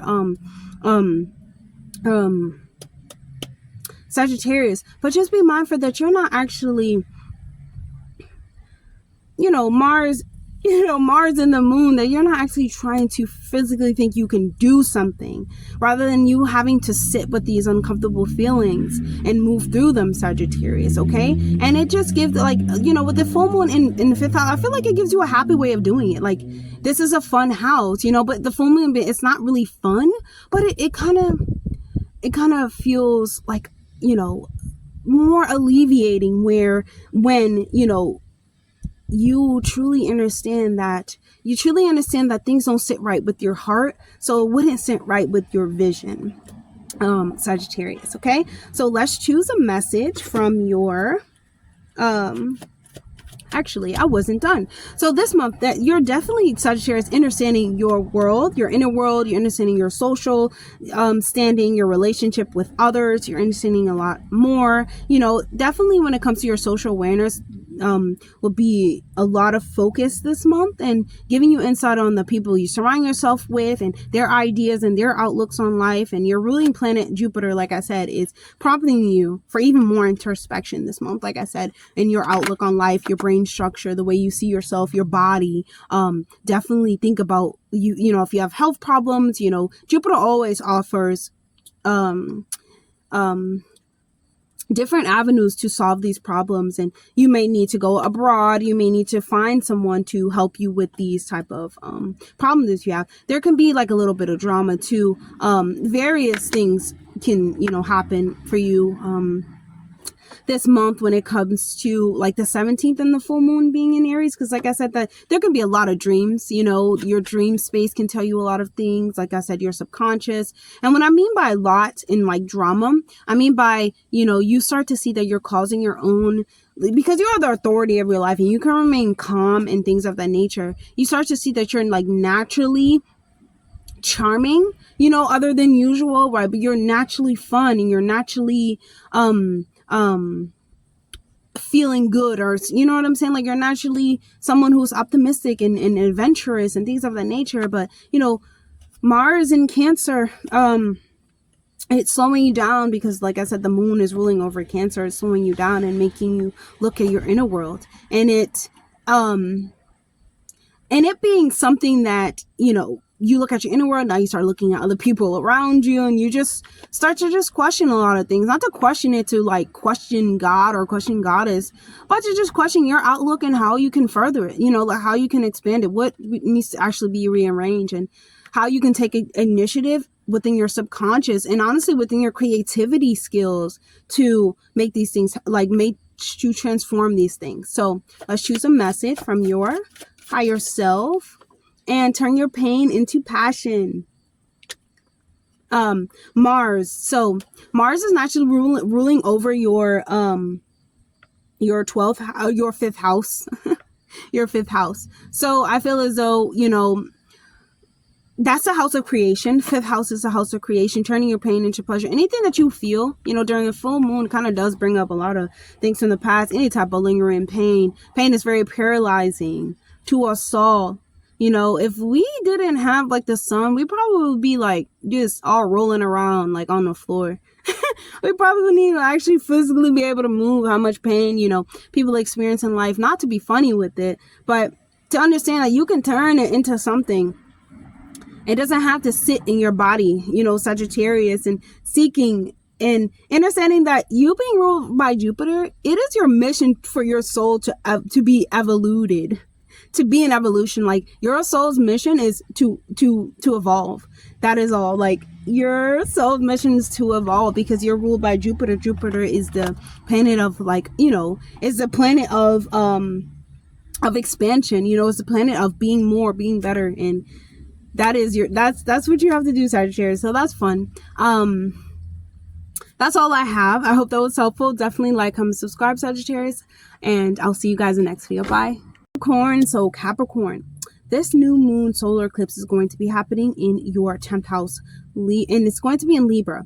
So this is honestly pretty great for you, because Libra is very charming, willing, able to really negotiate and really sit well in social settings and social gatherings, and be able to speak well and be diplomatic and things of that nature. It being in a 10th house is you stepping up, trying to help others on their spiritual journey, or helping others by helping yourself. The gifts that you have gained so far, Capricorn, that can and will change the world for the better. It's time for you to really start putting those things to play, because you have a new start, new moon solar eclipse. This is you now. This is a soul urge. This is something that your soul is rearranging for you to express somehow. If you need advice, if you need some type of help, definitely seek out the universe. The universe is helping you during this time, Capricorn, and it's asking you to really admire yourself and admire your ability to work and put this work onto the world, and it being inspiring others to do better for themselves. Okay, so Capricorn, Saturn is in retrograde in Pisces during this time, and it's going over a lot. It's going over our spiritual aspects and how we can redirect and help people. And for you, Pisces is the sea is an infinite. It's our spirituality. It's how we see. It's how we can connect with the universe and God and Goddess, and how we can explain these things, right? And for you, it's really how you can bring others to the point of acknowledging that they have gifts, Capricorn. Okay, so Jupiter is going to turn retrograde within your 6th house. This can bring you this can bring you what is that word? This can bring you oh my gosh, what's that word? Where you have now a lot of options to get help. So basically it brings you a lot of different ways that you can go where you can find out what the problem is. Okay, so you can go to different doctors, and they all can tell you have, oh my gosh, why can't I get it out? I cannot get that out for some reason. You can find various ways to get help if you have an illness. Okay, if you have any type of health illness, mental illness, work type of thing, if work is causing you any illness, there is different outlets that Jupiter offers you, and there's a variety of options and logical insights that, you know, Jupiter reminds you that you have, so you can take care of these things. Pluto going direct in Capricorn within your first house, the story that has been going on ever since you've been born, probably, you know, or the last 20 years, it's over. It's over now. You know, I now have a sense of who I am in this world. You know, my childhood trauma would no longer hold me back. Capricorn normally has a lot, you know, a childhood trauma. But, you know, it starts to really crystallize themselves in their adult years. And now, you know, they're not letting this happen to them. It's now like, let's cut this off and let's cut this out of my identity. And you're starting to realize that, Capricorn, that it's no longer going to be something that you identify with. So it can be no longer something you experience. So on the 13th, we have Mercury going into Scorpio within your 11th house. So this is you finding out some type of information or secrets that come from your, you know, environment that it can probably help further humanity. You know, there can be information where through technology that comes that is honestly so transformative and like monumental, and well, I say monumental, but I mean like it just brings this awareness to actually the issue and how it can be solved, right? And Mercury entering into I'm sorry, not Mercury entering into the 11th house, but the full moon in your 4th house. You know, you probably could have had a parent who really just didn't care about you. Like, they care about themselves, like how they can drive with, like, it just becomes this like selfishness, right? And, you know, my feelings are not yours. And you're finally letting this go. And with the full moon, you know, in the 4th house, I feel like you're finally letting that go. And the idea to even do that with your own children, the idea to even have that within your own, you know, ancestral bloodline, like, it's time to let it go. You know, we are here to literally help each other. I feel like I should go outside and I should be able to, like, oh, I'm thirsty, and I should go knock on someone's door and they should offer me water. This is how we should really exist in this world, but everyone is scared and la la la. But anyways, so there is a sense of like letting these emotional barriers and boundings, like letting them go now, you know, whether it has to do with the mother, the family. And what I mean by letting them go, not letting them define you as you are as a character. And I feel like with you know, you working in the 10th house, the solar eclipse, and also the 11th house,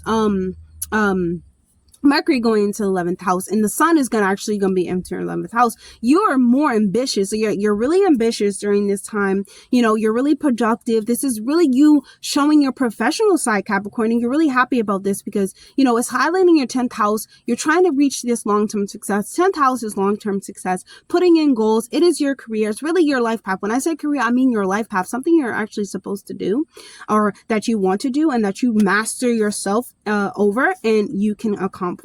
And this is a period where you can be finding yourself new ways to open up to yourself, new ways to open up to others in your professional life. And this can be a time where you can feel very overwhelmed too, very overwhelmed. And I feel like you should stop, Capricorn, and just pat yourself on the back. Literally give yourself a hug, and don't forget to take a breather, and don't forget to really thank yourself and really be proud of how far you've come in this life, Capricorn, because I know, you know, with Saturn being your ruler and you literally having to physically be in this world where, you know, like I said, you need a Capricorn to build a foundation and things of that nature. But you coming off as, you know, cold, or you coming off as not so emotional. Now you're like, I can finally let these things go because I've always felt emotion. I've always wanted to just be in my imagination, but I actually never could because I felt like I always physically had to do something. But now, in like you putting this essence into your body now, Capricorn, that you have to be. Instead of do, Capricorn, now let's be. I want to be, and how I can become is by being. I don't need to tell anyone. I don't need to emotionally, you know, cause myself pain. I don't need to physically work 100 million different jobs. I need to be the authority. I need to physically become it.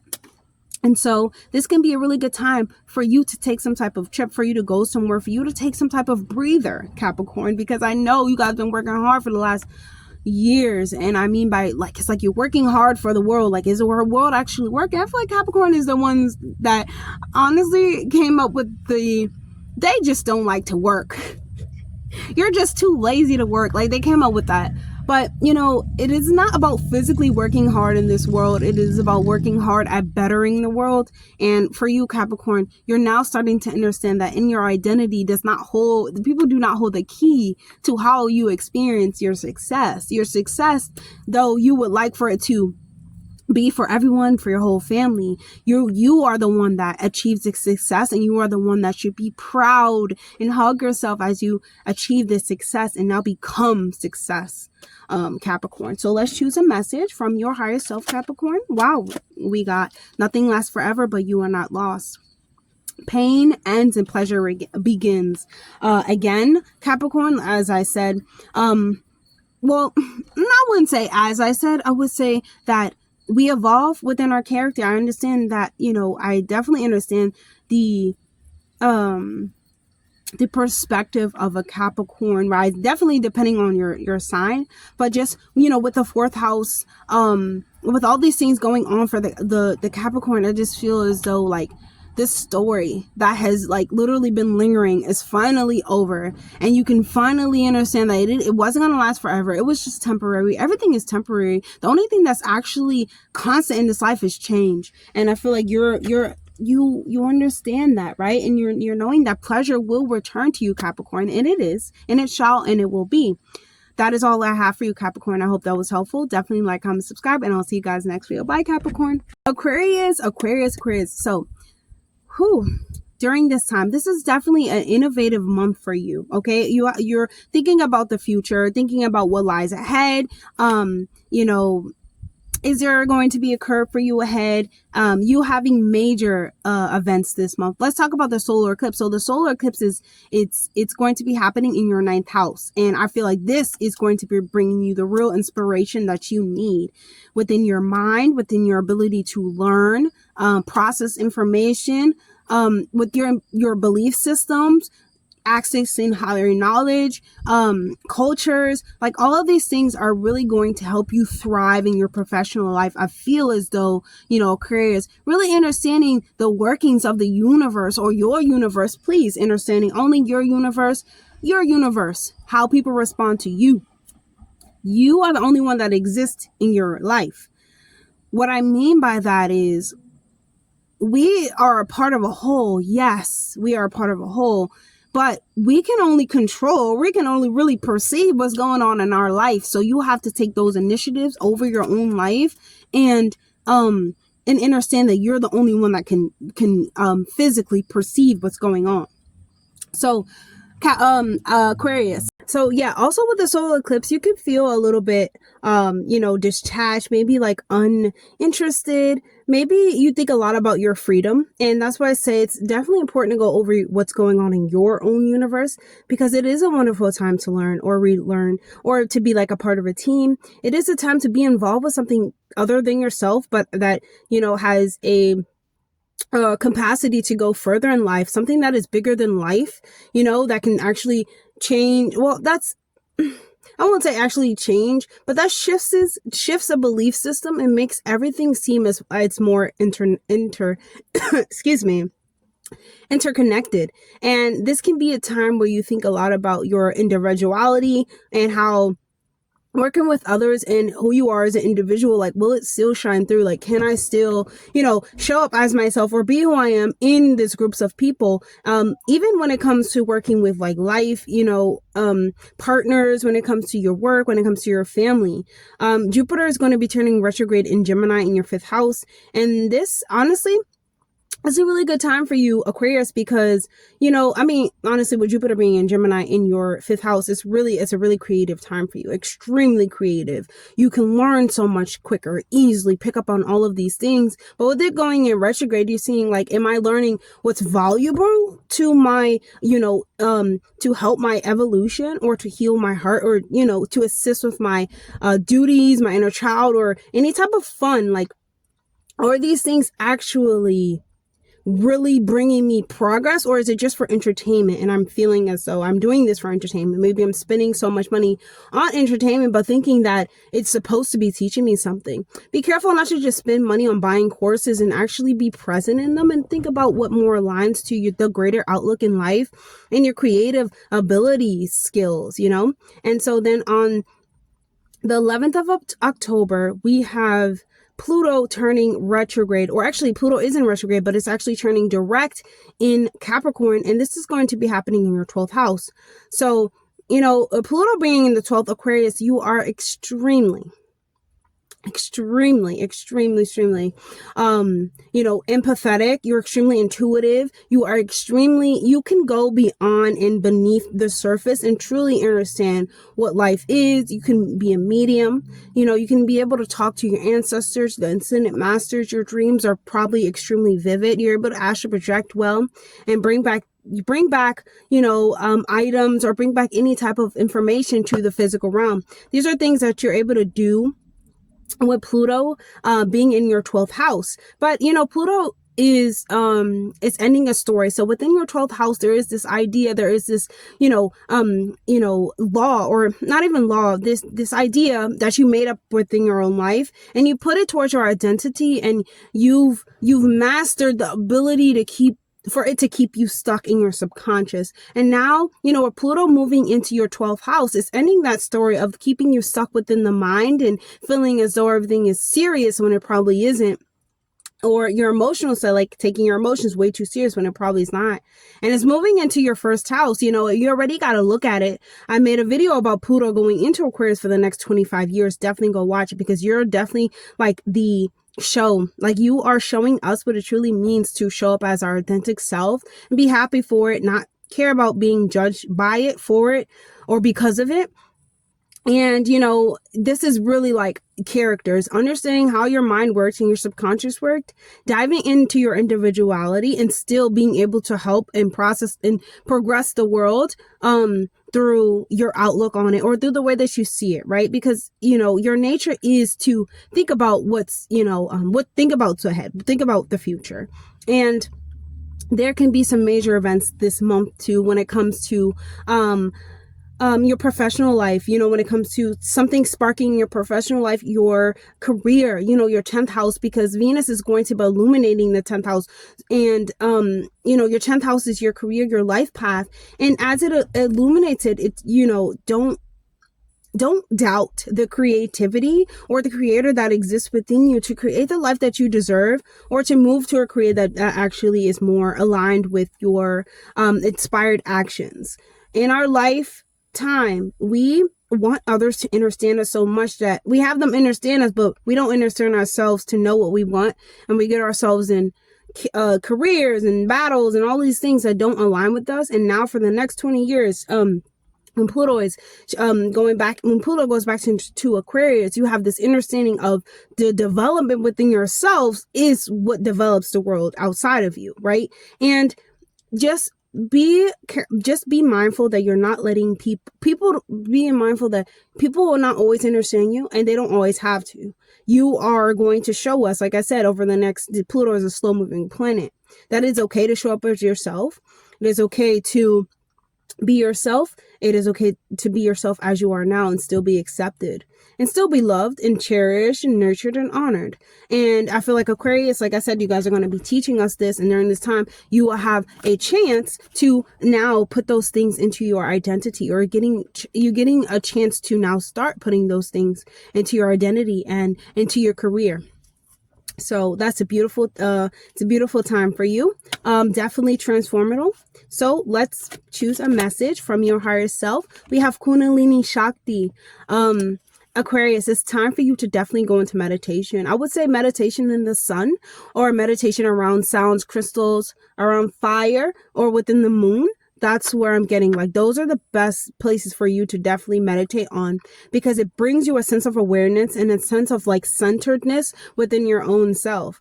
The Kundalini goes up our spine, but it is our way of our Kundalini is our way of receiving messages and insights from the world around us, or in how to better our lives. And a lot of people are unaligned with their Kundalini energy or Kundalini Shakti, but your higher self is reminding you that this is something that you have, that you can use, that can help you further your life experience, or can help you better understand yourself, or better understand that you are immortal and that you are a soul. Anytime you have a solar eclipse, this is your soul's being urged to move on a path. And Aquarius, you're being aligned to your past, and whatever your soul's mission is for you and for you alone. And you would definitely have to realign with yourself, realign with your Kundalini in order to get those insights of what it truly is, and to feel more fulfilled and aligned with the destiny, with the purpose, Aquarius. So that's all I have for you, Aquarius. I hope that was helpful. Definitely like, comment, subscribe, and I'll see you guys in the next video. Bye. Pisces. Hi, Pisces. Okay, so Pisces, this is a month for you. Okay, what I mean by this is a month where there's a lot going on, because Jupiter, your planetary ruler, one of your planetary rulers, are going into retrograde. And when our planetary ruler goes into retrograde, it kind of has us thinking about what is life like, what is our outlook on life, and what is our teachings, what are our subconscious mind, what is our subconscious mind thinking, and what are we letting ourselves believe that are kind of blocking new connections, blocking new insights, blocking new perspectives. Like, what are we actually pumping into our identity? That's first of all, because we just had the solar eclipse, we just had the lunar eclipse in Pisces. What are we pumping into our identity? But then within the 8th house, what are we pumping into our emotional body? Like, there will be a transformation, Pisces. You must go through a transformation of your emotional landscape and your mental agony that you cause yourself through the emotions and pains of others.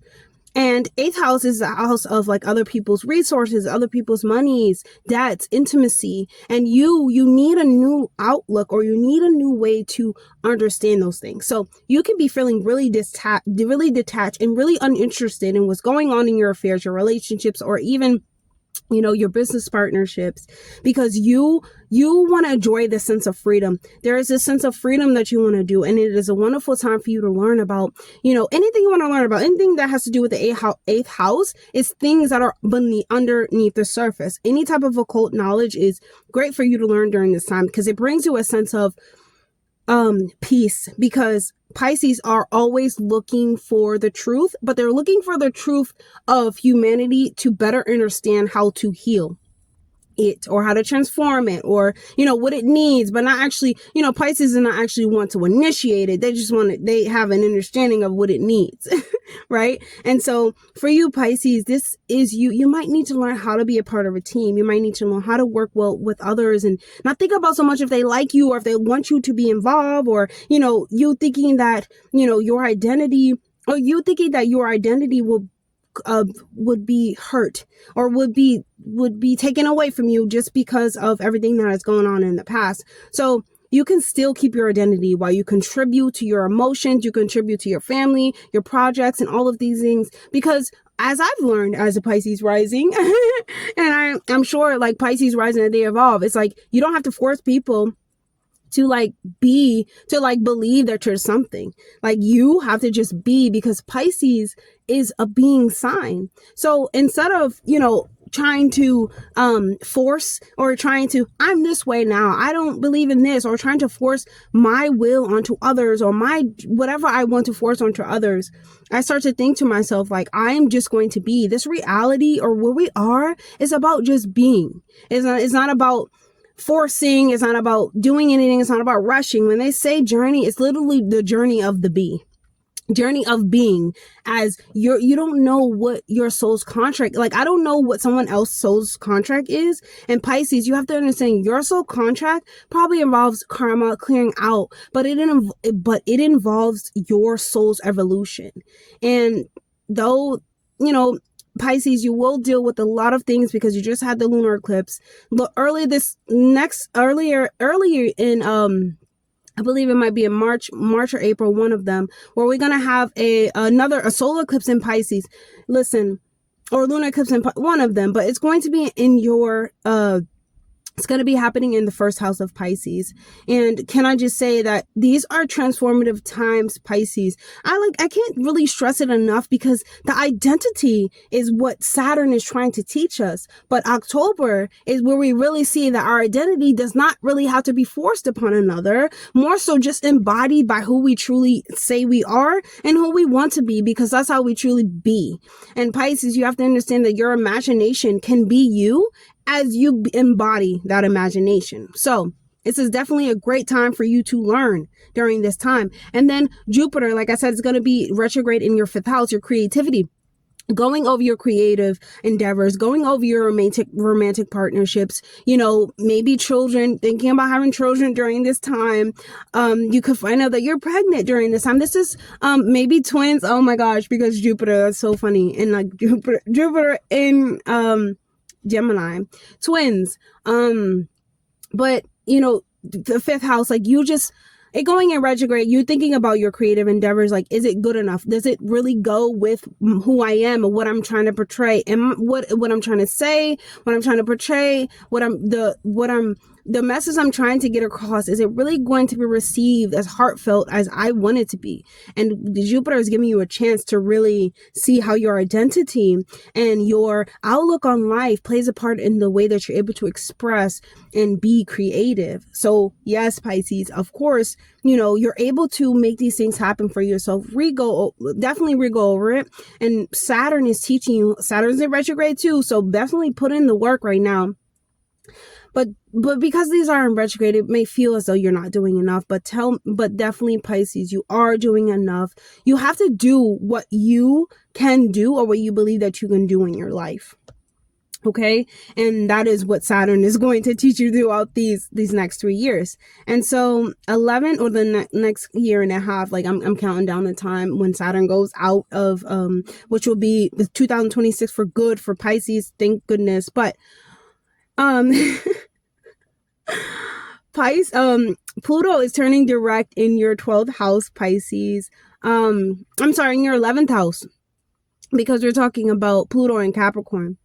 So for you, that is an end. Those are the 11th house is like friendship. So I think since 2009, honestly, you have not been like the best at making friendships, whether they don't stay around so much, whether you really truly can't connect with them, you can't show them who you truly are.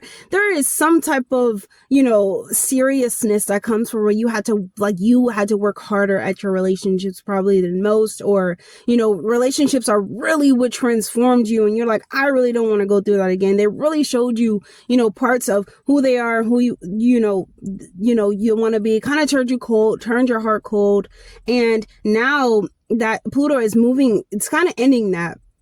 In order to make true connections, Pisces, now you truly understand, like, they don't have to be you, right? They don't have to be you. They are going to be themselves, and having a sense of compassion for yourself and compassion for another can help you build relationships. But you have to put in effort too, Pisces, and you have to put in effort to sustain, you know, relationships. Like, they don't have to deal with your depressive behaviors. Like, they don't have to deal with the behaviors of you have to deal with them. And when they say, I don't want to deal with them, instead of pushing them away, embracing them, because, you know, real friends, real soul family, they're going to be honest with you. You know what I'm saying? They're not going to leave you high and dry, but they're going to understand. They're going to help you understand, especially soul family, especially within the 12th house. They're going to help, 11th house. They're going to help you understand that your soul's behavior is dependent on yourself. How you're able to complete wishes, goals, desires is going to be dependent on you and your will, Pisces. It is not the will of others, no matter how much, you know, we want to make it seem. Okay. Even when we work with groups, it's still not, you know, it's still not on the dependent of others. Right. And so, you know, with the full moon in Aries, this is going to be happening in your 3rd house, Pisces. Wow. In my opinion, actually, this is going to be happening in your 2nd house, full moon. So this is I feel like this is some type of worth idea that you had, that you're like, okay, now I'm letting it go, because it no longer drives me forward. If it does not drive you, and it does not bring you resources, does not bring you materialistic, anything. It doesn't bring you any type of beauty, any type of success, attraction, peace, or any type of anything. Fulfillment. I no longer want this. And the full moon is saying this is completion. It does not add to you as a character. It does not add to your self-worth. It is not helping you to cultivate the self-worth that you need to, Pisces. Let it go. And, you know, there is this drive, you know, there's this drive to really, do something about your finances, right? To really do something about these things. But understanding that something will have to be let go and that you will have to cultivate something else in replacing of it. So on October 17th, we also have Venus entering into Sagittarius in your 10th house.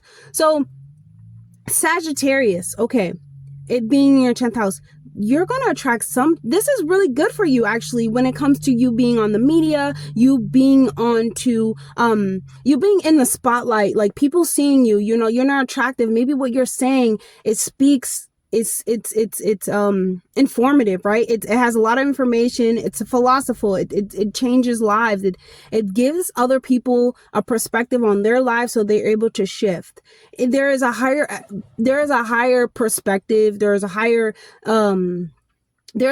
acknowledgement when we're talking about Venus in the 10th house. You could be able to track some type of success, some type of awareness, promotion, something comes to you.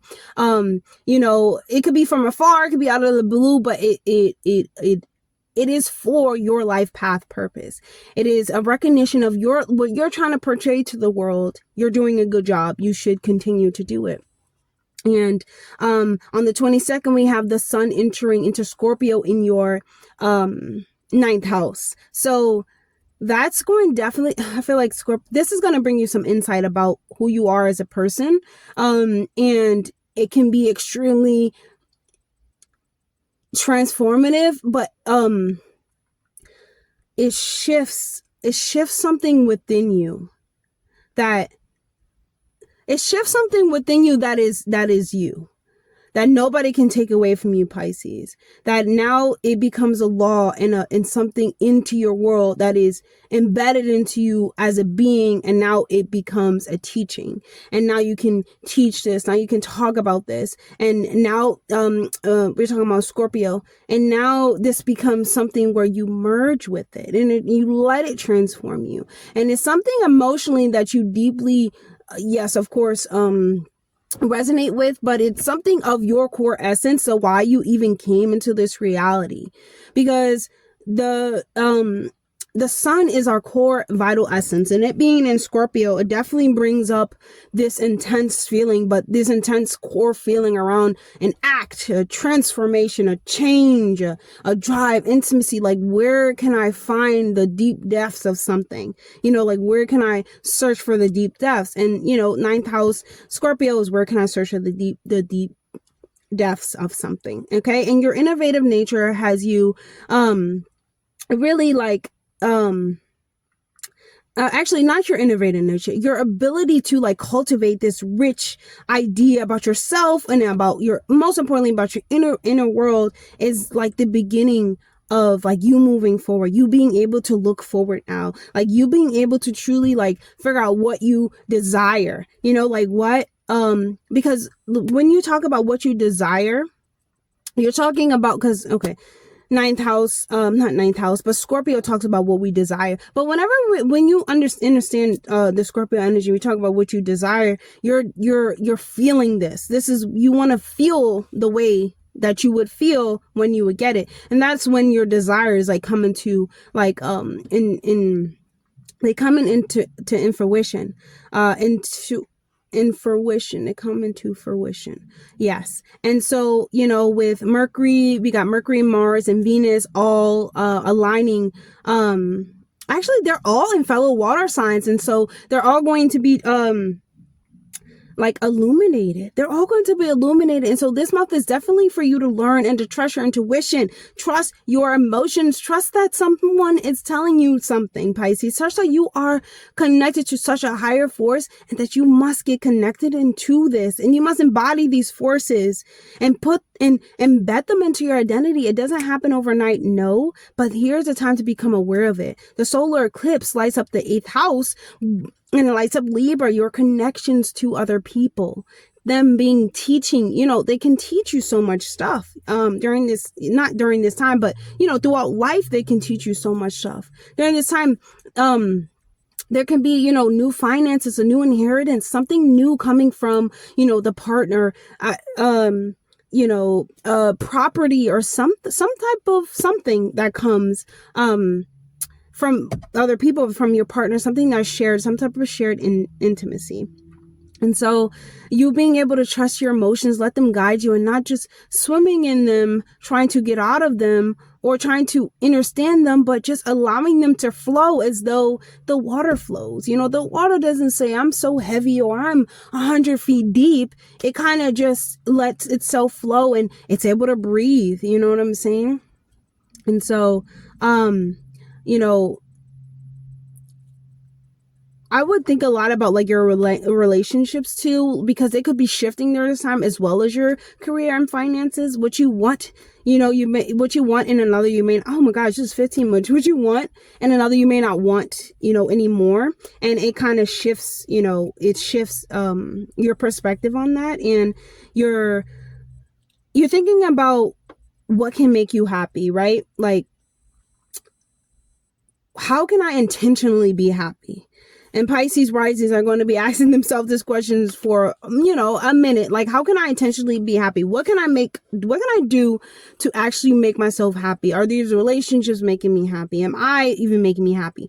These behaviors, are they adding to me? What's going on? And during this time, it's important for you, Pisces, to stay social, to socialize with others and be your true authentic self. Whether you need to communicate your ideas, definitely, go to therapy, or speak out loud to yourself, affirmations, whether you need to convey how you truly feel outward, not to push it onto another person, but to express it authentically. Because that's how you need to express yourself, Pisces, because you cannot be fake, or you cannot express yourself or do things or because other people want you to do them. And, for a minute, Pisces, you're going to be, Saturn is going to be asking you to get serious about this, not for a minute, but for 3 years. The next 2 years, Pisces Saturn is going to be asking you to get serious about who you are and not let others dictate that just because you are unable to fully express yourself, Pisces. And so you have see clearly using your third eye. Who can do this better than Pisces rising? Start seeing people for who they are, actions, opening up your third eye. You open up your third eye, you can see better, you can hear better, you can taste better. You are more conscious about what's going on. You're more aware about your choices. And this is your higher self telling you, please go meditate. Understand that you need to, as your third eye is here, just like rubbing your third eye clockwise and then clockwise, awakening and understanding that you have the sight, Pisces. And if you have the sight, that means that you have the will. And if you have the will, that means you have the gift. And when you have gifts, Pisces, that means you're gifted. And this is why you're here. And so just being clear about those things and discovering, new ideas that you're able to discover now because you open up your third eye. You're opening up yourself to who you truly are, but you're putting it into your